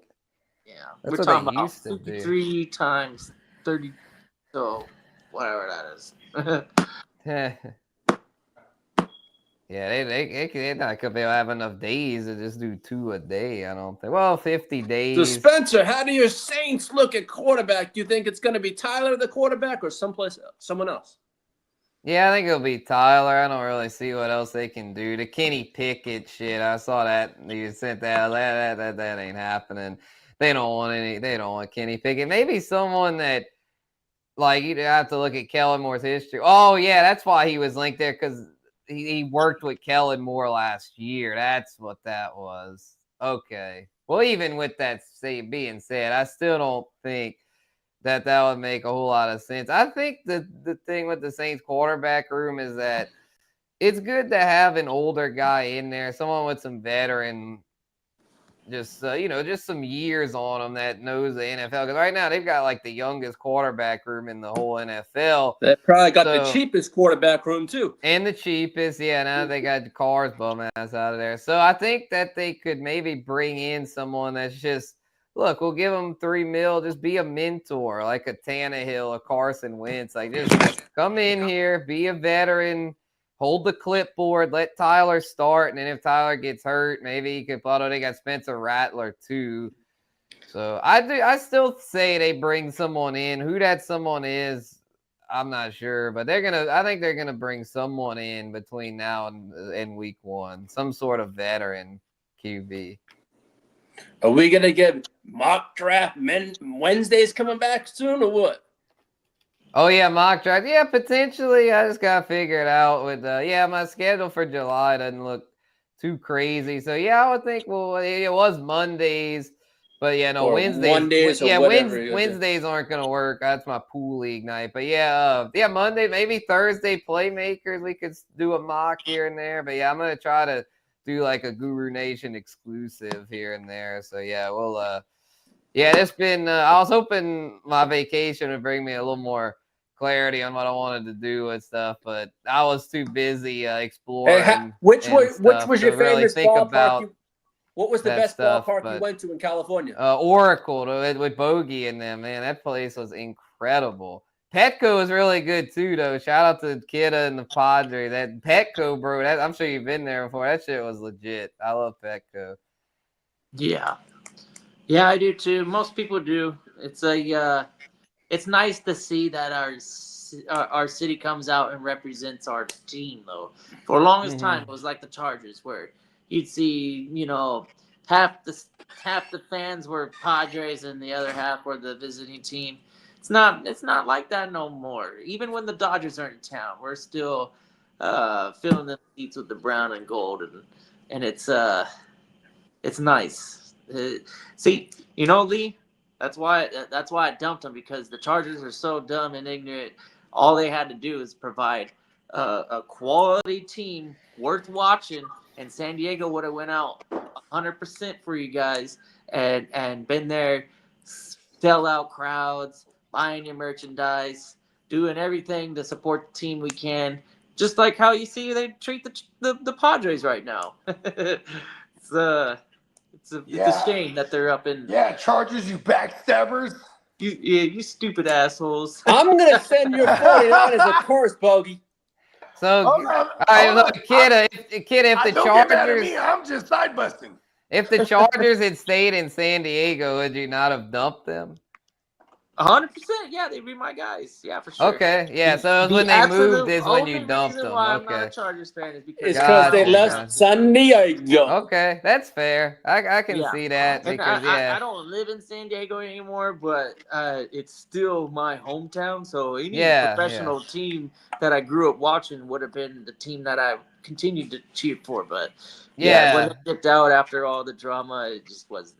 It didn't. Yeah, I feel that. Yeah, it's like with the Saints. Like if they ever moved the Saints out of New Orleans, it just wouldn't be the same. Hey, kidda, Banks said, "Fuck the Padres, Dodgers all day." Well, he's from LA. I mean, I think go to Dodger Stadium too. She's a big time Dodgers fan, so it's okay. I know where I'm at in United States. My region, it's not very kind to Padres fans right now, but I still wear it proud. I'll cruise around town with my Padres hat on, and it don't bother me one bit. And it's cool, man, they gotta change that color brown. It looks like the color of diarrhea paws. It's doing okay. Pausing diarrhea. I think Lee has very well placed pauses, but then when he doesn't know, he just pauses everything. When he's not sure, he's just like, I pause. Diarrhea pause. That's a new one. We gotta, yeah, it's gonna just be more and more pauses. I mean, Come on, you got me. You gotta pause it all the time. Oh, yeah. Blue Jays, yeah, the Blue Jays, like, yeah, I mean, if I was in Canada, I bet the Blue Jays would be fun to root for. I went to the yeah, old like the Toronto, Rogers the Stadium. That was Raptors pretty and the nice. Blue Jays. They got a whole country that cheers for them. You know what I mean? Mm-hmm. Hey, But fuck Drake. 100%. Look it, I got Fuck Drake. even. Right? Yeah, on the Raptors. Yeah, I remember when the Raptors won, he was like all on the up there. Now that's a That's cool hat right there. That, So I like. you know, I gotta support the local the local. No, that's yeah, a good hat. I got a That's good story for y'all. So with the Angels, when I was in LA, right, waiting for my Uber to the Dodgers game, because I sure as hell wasn't gonna try to drive down there. Fuck that. They had this guy that came up to me like, "Whoa, you got the wrong gear on, homie." He had like the Mexican accent. I'm like, "Well, what do you mean?" I had a Pujols jersey with the Cardinals. And I was like, "What do you mean, bro? I'm repping Pujols. He used to play for y'all," because he is clearly a Dodgers fan. He's like, "No, bro, you got the Angels shit. That's you on the wrong side of town, bro. You on the wrong side." I'm like, "No, this is Cardinals, bro. This is Cardinals shit. This ain't no Angels." He's like, "Well, it's that red, bro. That's the same red. That ain't us, bro." I'm like, Yeah. "Sorry, bro." Like, I'm like, Hey, I'm I not would've an said Angels that. fan, but he like took it. Where you personal, from, like, eh? He was Yeah, looking for he some was- beefing. Yeah, he was. I think he had been drinking or something. He like went up to me like real for fast, sure. like, and then I was trying to catch my Uber, and he was like, and I think he's like, "Oh, I'm just messing, bro. Like it's all good." I would was have like, said, "Here's a gotta catch my 40 ounce to get the Uber. fuck out I of here." gotta catch my Uber, and He saw the back of your jersey now. He was like, "Oh shit, man." yeah, he was triggered by that red. He was like, "What the fuck? It's only blue, and it's only Hey, look, Dodger man. blue." Yeah, he was triggered, bro. And I look hella Hispanic, so when I be out down there red, like wearing all red, they always look at me crazy, bruh. Because because they think they might be like, "Oh, this guy's a Norte," you know what I mean? Northerner and shit. They wear red, you feel me? Oh, I see. Yeah. But see, because that's Mexican shit. Because look, I was at a gas station. I think we might have even been like, I can't remember if it was LA or if it was in San Diego. But I was at a gas station and bro was just filling up his tank, ice grilling me from the other car, and then like he had all the face tats and shit.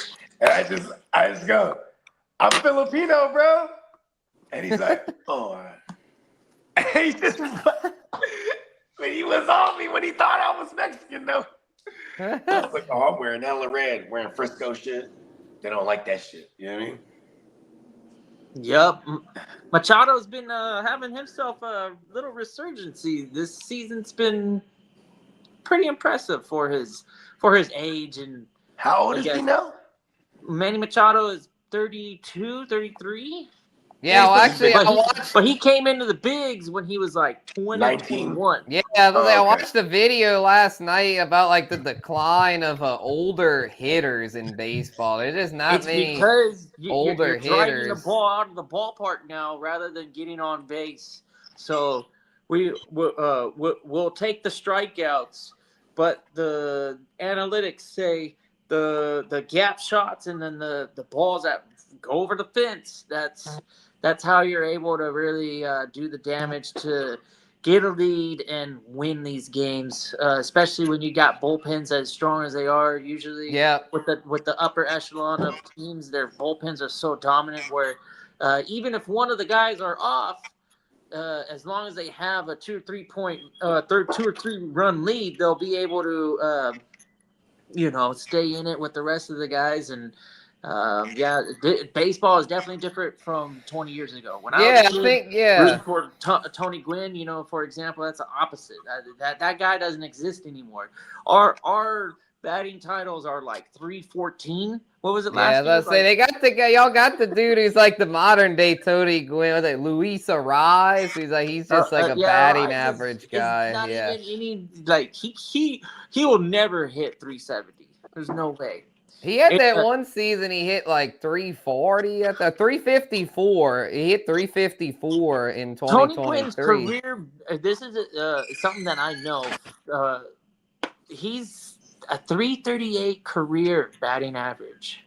Holy shit. Yeah, he ain't going to see that anymore. Yeah, there's No. never going to be another 338 hitter. Judge this year was like, his batting average is like damn near 400 there for a minute. But that's, yeah, he's still hitting 354 and is one of the best sluggers. Yeah, he's a dangerous hitter, so you're going to pitch to him a little bit different. The Yankees did a decent job of staying healthy and battling and giving pitchers something else to worry about after they avoid Judge. It's not a team. I think the team can protect Judge. Yeah, and they lost Juan Juan Soto. They lost Juan Soto, but Ohtani, right? Look at those two guys right now. Best hitters, not even like a competition between anybody else. The teams that they're playing for right now, they're giving them wins. They're putting men on base. They're giving them that ability to drive guys in, and so if they're doing it consistently like they've been, they're gonna get their walks, which Judge is probably leading the league again. And Ohtani, he's on base is maybe not as high as last season, but still on pace. Oh shit! All right, that was bogey. I had to mute that shit. What were you saying, kid, about the on base?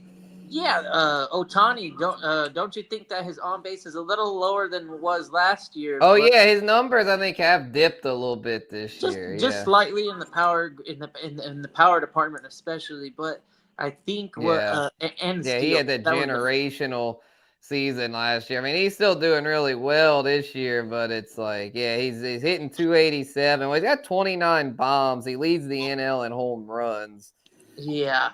So the power is still there. He's still hitting a shitload of home runs. He's just and he leads the whole MLB in runs scored. So he's still getting on base. His batting average has dropped a little bit, and his stolen base numbers. He's not stealing bases as much. Yeah, there's still an opportunity for him to hit with a better average, but I think since they've started to use him as a pitcher, even though it's slowly building up to maybe 5 or 5+ innings, but I think his last outing he went 2 innings and he gave up some runs, but it's all a part of it. I think he's too good of a pitcher to totally write off fantasy wise. I think he's gonna get back to being a top 10 starting pitcher in the league again with his hitting. So if you are in a fantasy league that gives you the opportunity to have him as a hitter and a pitcher, man, that's the hugest cheat code available.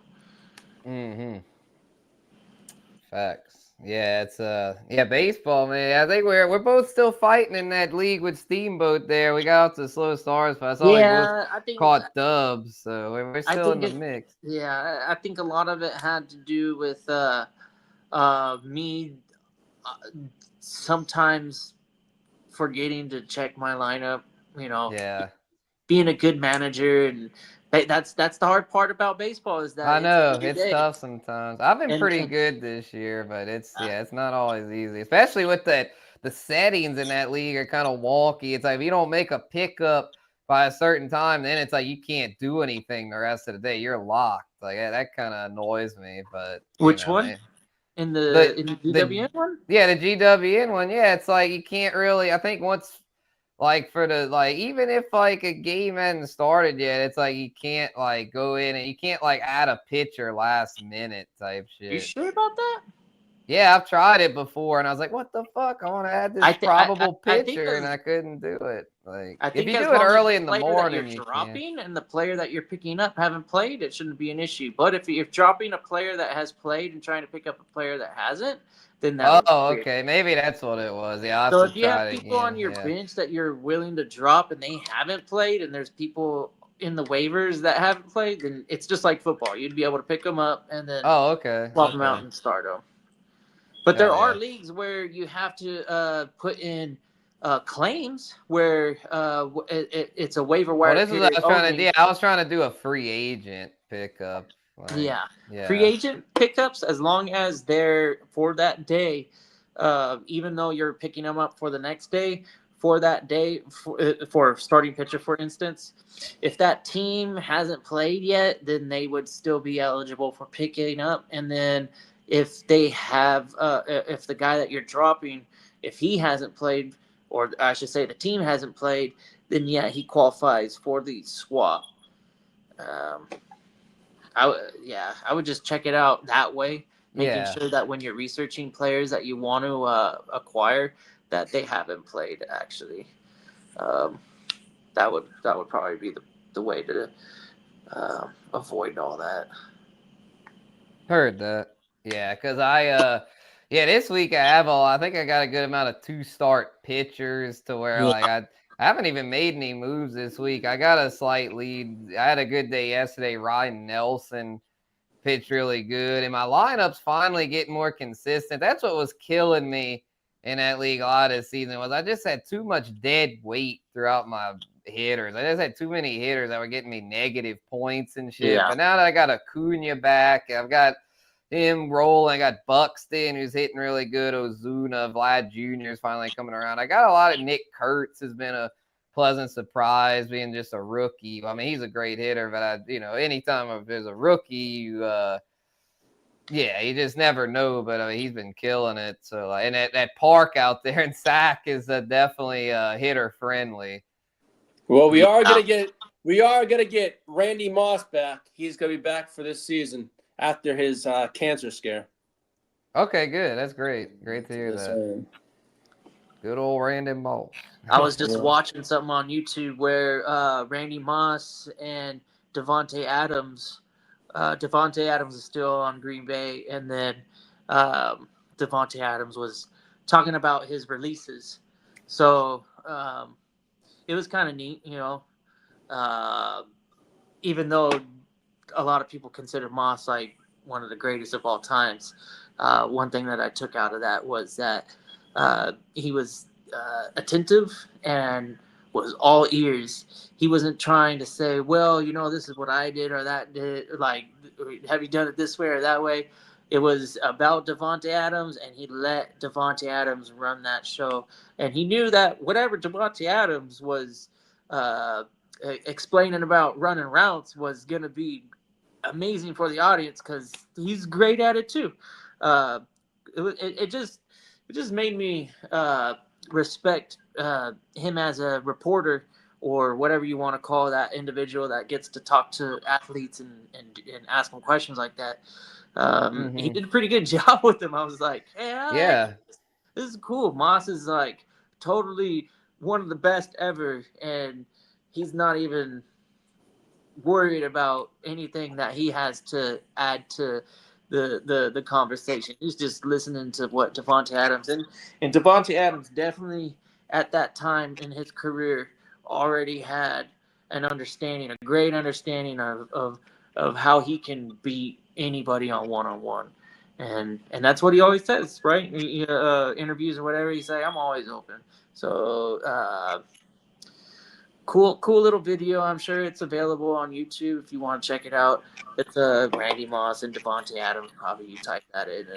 And Spencer, is there a lot of hype about your LSU quarterback? Oh yeah, Nuss, man. Yeah, he's a Heisman candidate. Yeah, for sure. I mean, LSU's Peyton Manning just said he says that Arch Manning and Garrett can make throws that he can't even think about. So he's pretty. The modern quarterback. I mean, Peyton Manning kind of helped pave the way to the modern quarterback. Yeah. But I mean, it's like the modern quarterback is just making throws that, back in Peyton's day. I mean, the game has just changed so much. Oh, 20 plus years, hell yeah. Yeah, exactly. But I mean, Peyton's the one that kind of revolutionized it. And then you had Brady, Breeze, Rodgers, and now it's just like, I mean, if you're not able to throw like 60, 70-yard bombs, it's like you don't have a shot. Like, you've got to have like a cannon arm and dual threat ability. Now you need to be able to run a little bit too. So it's a different game. It's getting more and more QB dependent, it seems like, to where These teams, it's like basically it's getting more and more to where if you don't have a quarterback, like you're sunk. It's like NFL team power ratings, more like quarterback rankings. Like it's like you can look and like pretty much all the teams at the top QBs are expected to be like the top NFL team. It's getting a lot harder to win with subpar QB play and a good defense. It's getting more and more to where it's like you have to have the great QB. I mean, think about the Bengals when they got in the Super Bowl. It was they definitely had a nice little run with their defense to go along with it, and then but Joe Burrow can't carry that entire team though. Yeah, that's true. I mean, like last season was an example of the Bengals last season were an example. If they had any kind of defense, they would have been in it. Yeah. The league is still a team sport. Yeah, for sure. I mean, yeah, that's true. It's not like I'm just saying in general, it's not a foolproof thing. There's always going to be exceptions to the norm. But like this season, I like where you're going here because. But yeah, like the Bengals where's Geno Smith? If you think about it, is he not like a top 14, 15-ish QB? Ooh, I don't know, man. Like I'd put him all probably right, like so 20. Put him like do this. QB 20. Yeah. Okay, but let's do this then. So we got in no particular order, Mahomes, Allen, Lamar, Burrow. Yeah. Herbert, Stafford. I'll even throw Bo Nix and JD5 in there. Yep, Bo Nix, JD5. Yeah, all those teams expected to make the playoffs. The Broncos, that's 10. Jared Goff. Baker. I forgot about Baker. So that's like 12. Yeah, that's what I'm saying. CJ Stroud. Yep, those. I'm looking at my board here. Yeah, those are all the projected playoff teams. Yeah, and then it's like, okay, but as far as reality goes, in there, I guess. As far as Stafford's in there, but as far as reality goes, right? It's like, okay, wouldn't Geno kind of fit in this range then? Like, he comes to the Raiders, it does make that a difference. You know what I mean?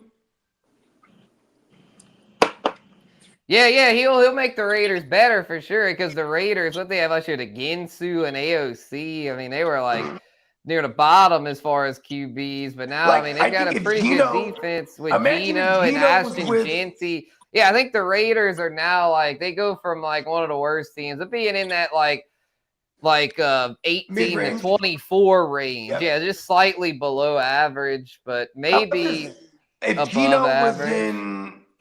If Geno was in Miami all these years with Tyreek and Waddle, they would have been better.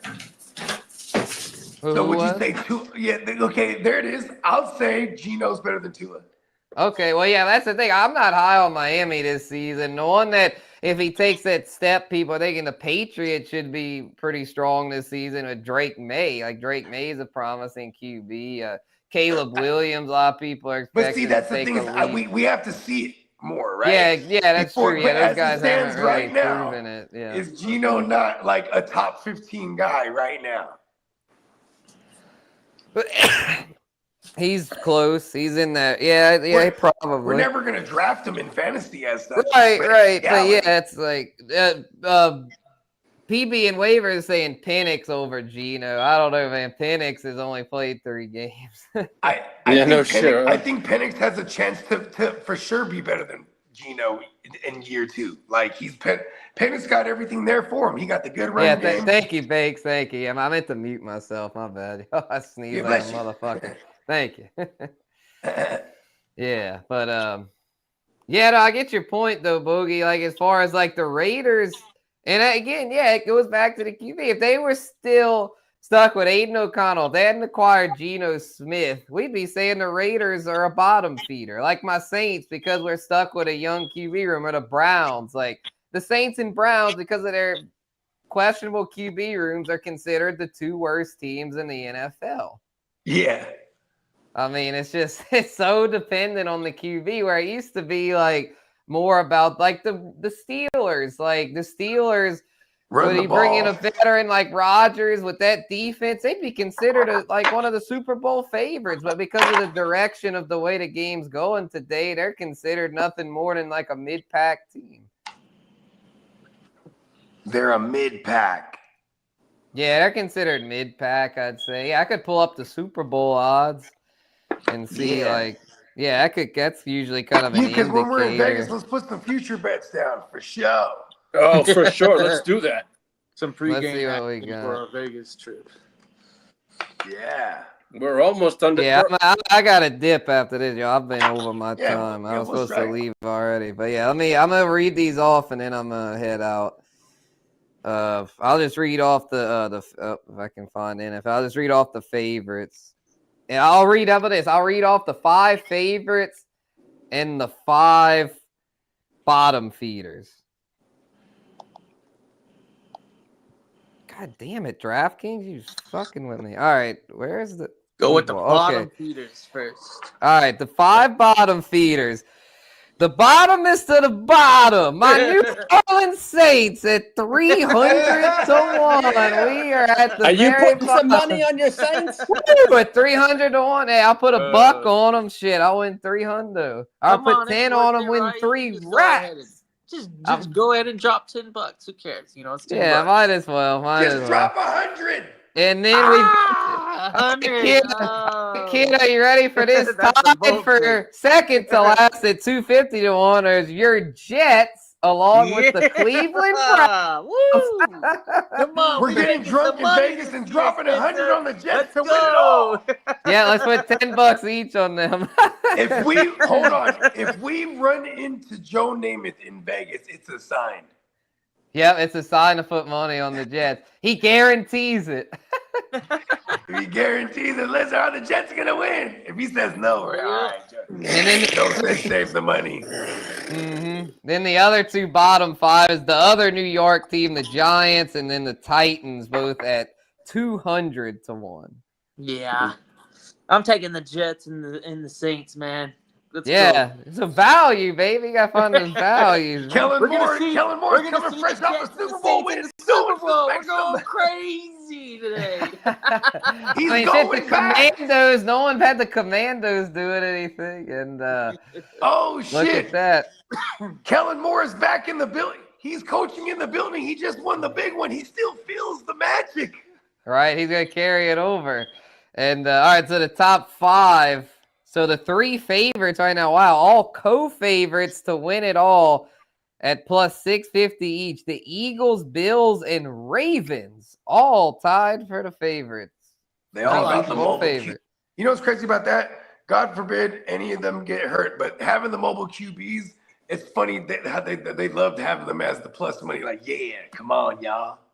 You know what I mean? Because one injury to them, it fucks it all up. You know what I mean? Mm-hmm. And then we got the Chiefs at 8 to 1 at 4th, and then the 5th is the Detroit Lions at 10 to 1. Hey, those are good money right there. The Chiefs and the Lions. I like the Chiefs. The Lions. I don't like Even the Niners. What are they giving my Niners? We got Well, a the last place Niners, pick. I'd say the Commandos are given 18 to 1. And then after that's the Niners, Packers, and Bengals all at 20 to 1. Oh, Niners at 21's not bad money. We're doing it. We're doing it, Bones. Yeah. You can get it at DraftKings, but yeah, that's but yeah, I got to slide, my G's. It's been real though. Great. Yo, rocking with Spencer, y'all it was today, good seeing you, and, my friend. For sure. Yeah, for Spencer sure. Guru. Yeah, man. Yep. Peace out. Peace out. And yeah, kid, you see that it's just the big at the top right there in stream. Oh yeah, I Yeah, got it. Click I'm, that, and that'll be it. I'll Yep. be, Yep. I think I'll be there should be an producing Twitter. outro. There Yeah, should the be a thing outro's that built says- in already. Yeah. And then the outro, it'll cut it off after. Yeah, I worked with it a little bit. I think I got this from here. Sick. Peace out, y'all. Yo. The show. Peace. Yo. Yeah. Now that the boss is gone, Now we can talk about we're whatever taking this bullshit thing we off the want. rails. We're going way out in left field. Yeah. Well, the NFL's longest tenured mascot is officially hanging it up. Who's that? The Kansas City Chiefs mascot. What's their mascot? The fucking, well, I don't know, whatever the fucking Queefs are, they're a bunch of piece of shits anyways. I don't know. What is So it? is it like a They've had- horse rider? He or- brings up the news on them just so he can talk some shit on.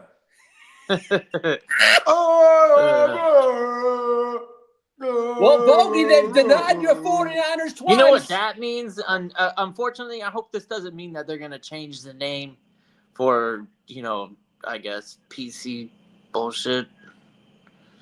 Yeah. I mean, here's the thing. They did it right, though. They're like, yeah, we're Chiefs. You know what I mean? So it's like it embodies the leader of all tribes. Like they call that a chief, right? So it's like, okay, so all the tribes are going to get upset. And then it's like you have the badass Arrowhead logo of the little fucking on a thing. Yeah, I think the Chiefs will be the Chiefs forever. You know what's weird? How come we don't view the Vikings the same way? I know the Vikings were like, they would come through R-wording and pillaging, All right, the teams with the most cap space. And the Raiders are essentially a play on a Viking character but they're the Caribbean.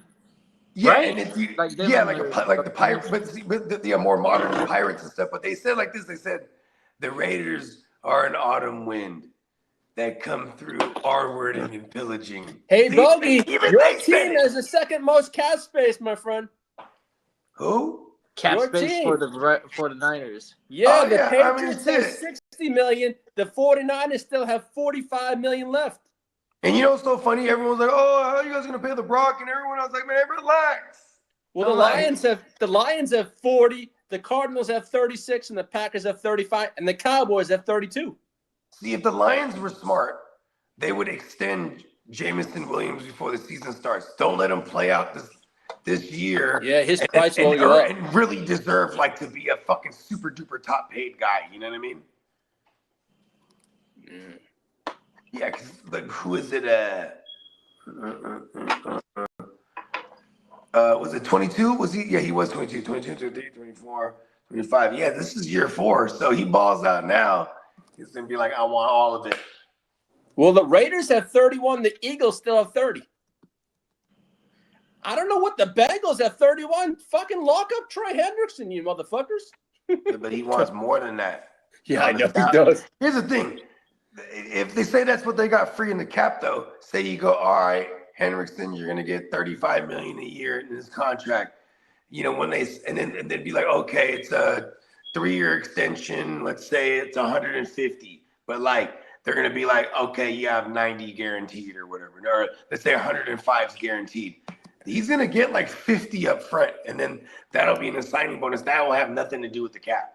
So right away in year 1, they have already knocked out half his guaranteed money, and then they could split the rest of his salary against the cap for the next couple years and make it affordable. This is how they do it. And forgive me, but a lot of these teams, right? There's no burden on the ownership to go, oh yeah, we're hitting that cap, right? So some of these teams, they pay a luxury tax. What is it called? The luxury tax or something like that? Well, that's to go over. Isn't there some cheap ass fucking that's teams if they go know over, that they ain't gonna win and they don't give a fuck and they'll have cap space, but they'll walk away with cap space knowing that they didn't have to spend any money to lose. Look at that cap space. That means it gives them room to lie. So unless the NFL has a ruling in place saying, hey, you have to have a roster construction using this much contract money or whatever, but I don't believe so. If a team wanted to play like Pittsburgh Pirates version of NFL, then they're free to do it that way, I think. But most teams, since they only have 8 home games, knowing that it was kind of like the Chargers and other teams probably have the same situation, but the Chargers especially, we had TV blackouts. So if we didn't sell out our stadium, we couldn't even watch it on the TV. No, this is a fact. I watched the Raiders go through that for the Raiders were going through that in the 2000s. Like the Jamarcus Russell years, and they went blacked out for a couple years. Hey, Bogey, you got to see this message from Carl. He says, I want to donate $1,000 to you guys. How do I do that? ? So you can either, if you want to donate it to us straight up, you know what I mean? I got Venmo, you know what I mean? Yeah, I wouldn't like hit that. Because you can go through YouTube on the Heart to Start. Do we But have YouTube- super chats available yet? Yeah, yep, oh yeah. Oh, We barely unlocked that shit maybe a couple months ago. So if you wanted to do that, but they definitely would take half. You know what I mean? Mhm. So, but and man, we appreciate anything you want to donate, man. I appreciate that shit. Yeah, I appreciate anybody that supports this. And if you do have Venmo, it's @ Bogie BOGIE _give_me_money. Pretty simple. I just, $1,000. If this, if he's serious about shit, we just divvy it this up is to the one of the homies. most generous things that anybody has ever done. Yeah, Or I'm almost gonna take my share of it and then buy Carl into one of our leagues. Yeah, Carl would have Carl. t-shirt. Carl would have a t-shirts unlimited.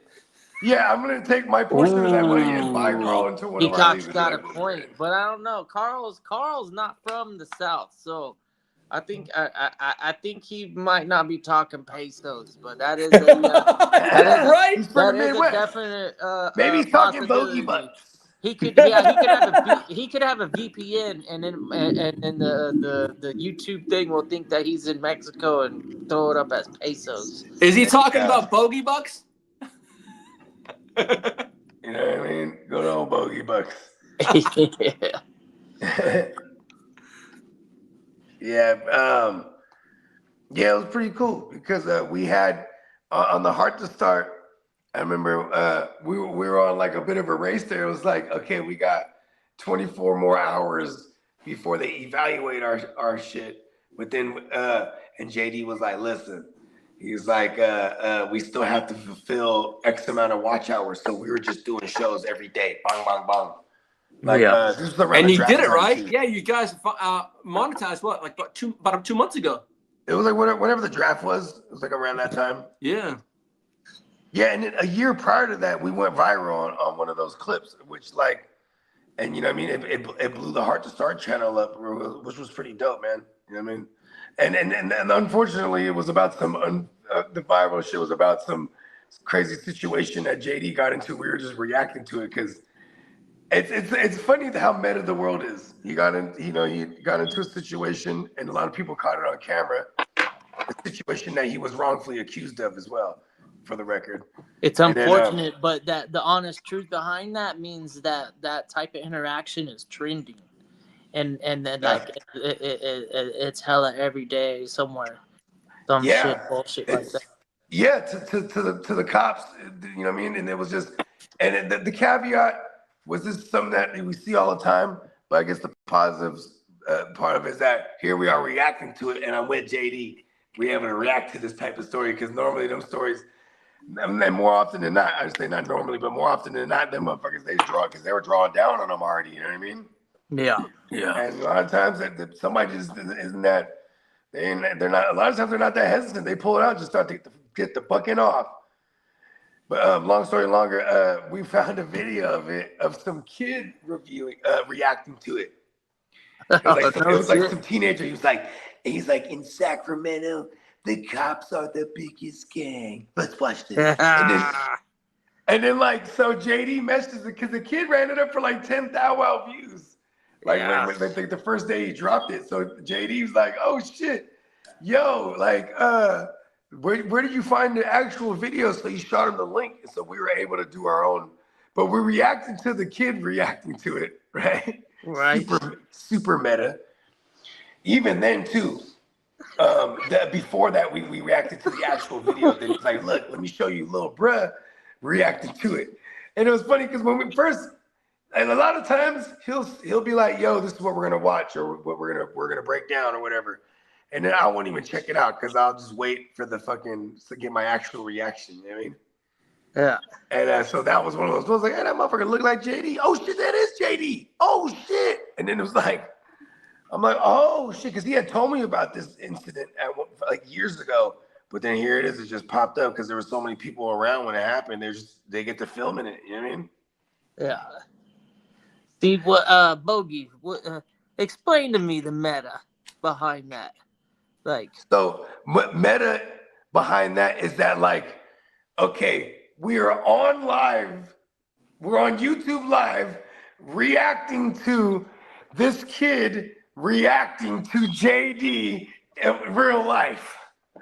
That is as meta as you can get. So is it meta because it's metaphysical, or like what does it mean to be meta? In the metaverse, man. It's It's all of it. It's all of it. The metaverse. We are in the metaverse. You're in it. I'm in it. We're all in it. I am Metatron. So, how do we contact this meta god and let them know that we want full control of our reality? Okay, here's an example of meta.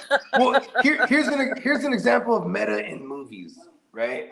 Like when if you watch like Pulp Fiction. Pulp Fiction is trying to make it seem that it's not a movie. So they're referencing things in real life, like they're referencing television shows and they're referencing, you know what I mean? Like, oh, I wanted to be just like Charlie Angels, but it's called Fox Force 5. But you know what I mean? Like they're making it seem like it's meta. You know what I mean? That's meta right there. Well, You dig?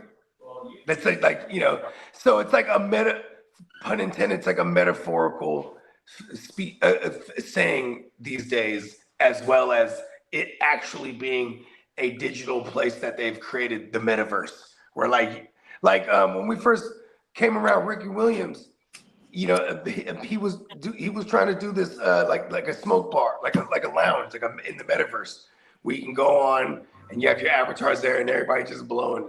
You know what I mean? And I was like, cool, but like, and like Snoop Dogg tried to do like some kind of metaverse shit, and he was interviewing people, and yeah, I mean, but that was also Facebook trying to kind of contain it to this face. I think they call it Facebook. I mean, I'm not on Facebook at all, so I mean, I think I have a Facebook, but not on it. I am not in the metaverse, or unless this is the metaverse. Yes. And then, it consumes me, and I just don't know it. I am full participant. I am a user. What do we call that? I am an avatar. I'm somebody's avatar. Look at us right now as we speak. Yeah, somebody's watching me like if we're playing The Sims. Man, you ever fuck with that game? So, Kidda, that means you badass can pick off the shows on Sundays early now, right? You know what's crazy? Well, I work sometimes. So like, no, I'm saying on Sundays when you're not working. No, yeah. So the European games definitely. I'm still on the learning. clock, but if we're doing a standard Sunday start, yeah, for sure. Yeah. But I know So, if those games are in the middle of the night, I'm totally down to go live and just start drinking and watch. I don't even watch soccer because some of those games are like in the middle of the night or like Dummy in the AM.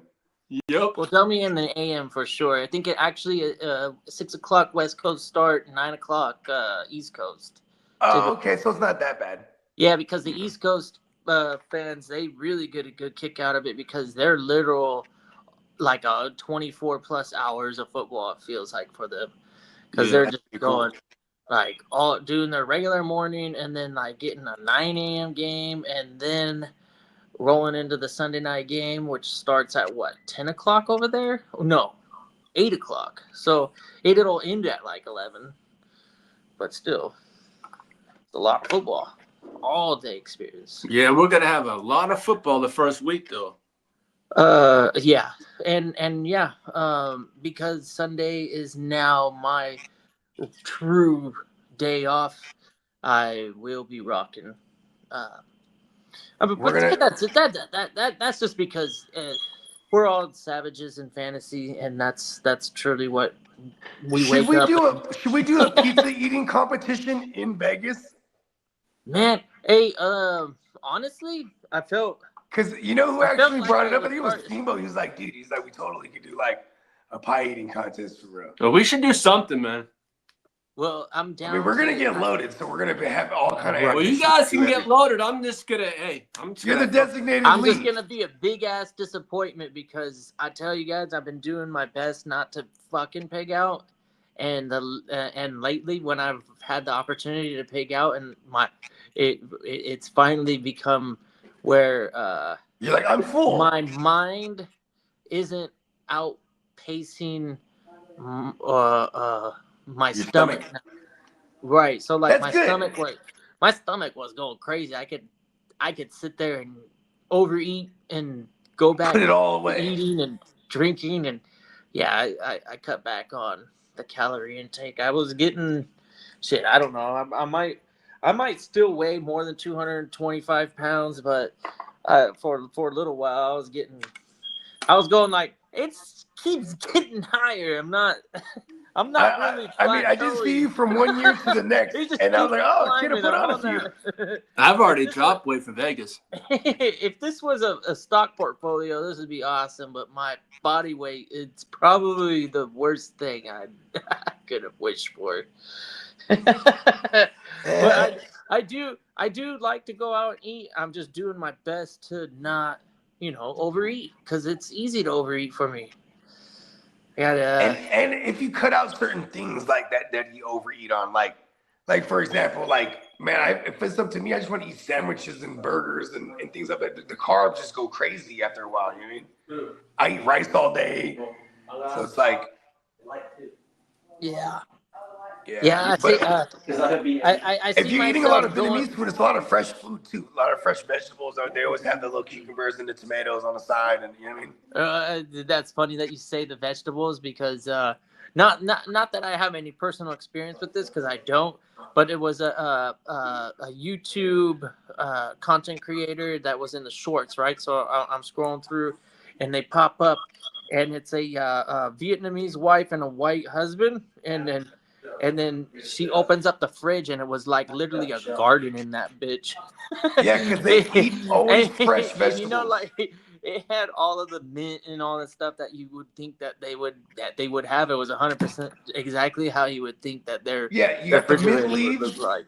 You got the mint leaves. You got the bean sprouts. Yeah. You got the daicons, the tomatoes, cucumbers. and I'm carrots. talking about loaded. This thing was loaded, 100% to like to like packed full. And then she gets that question. She was like, "So, tell me, how many days is this gonna be good for?" She's like, 3. We're like, Lee. "What? Are you kidding me?" 3 days to eat a goddamn like refrigerator full of fresh vegetables. Lee, maybe put on mute. That's a lot of money. But shit, you I'm like, I do appreciate eating well. You know what's and good about that goes with in their many veggies? different ways.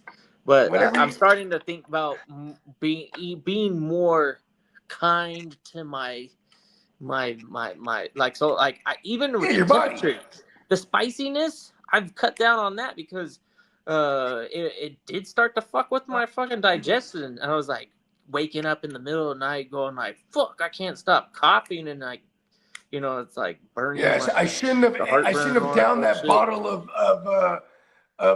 Reaper hot sauce. You gotta watch out now that I'm a little bit older. I know I'm the youngest one on Yes. the panel right now, but We're all I'm growing 38. together. and I know that when I was 28, I could put down anything, no problem. 38, I have to be a little bit smarter about it. Yes, I know. Like, it was funny because I was telling Dennis, I'm like, I need to start conditioning for. I Vegas. apologize about that, fellas. No, it's No, all you're good. good. I'm like, oh, I forgot. Okay. I got someone coming to fix the fridge. I'm like, oh shit. Oh yeah, you got fridge repair or like, No, the installation? all the breakers are fine, right? It looks like because I went to the garage this morning, right? All the expensive food is in there. And when it's on the yellow lights on, it means it's on the trip or something like that. So I checked the whole breakers. Everything was fine, right? So our main fridge is in the garage. It's in the kitchen. That's fine. but the one in the garage has all the expensive meat and all that kind of stuff. And so I'm like, ugh, shit. So I have someone coming to fix it. So yeah, one of the easy ways you can know what's going on is if your breaker has a big number or a small number. Typically, if that breaker controls any of your kitchen appliances, you want to have it to be the biggest number on your panel.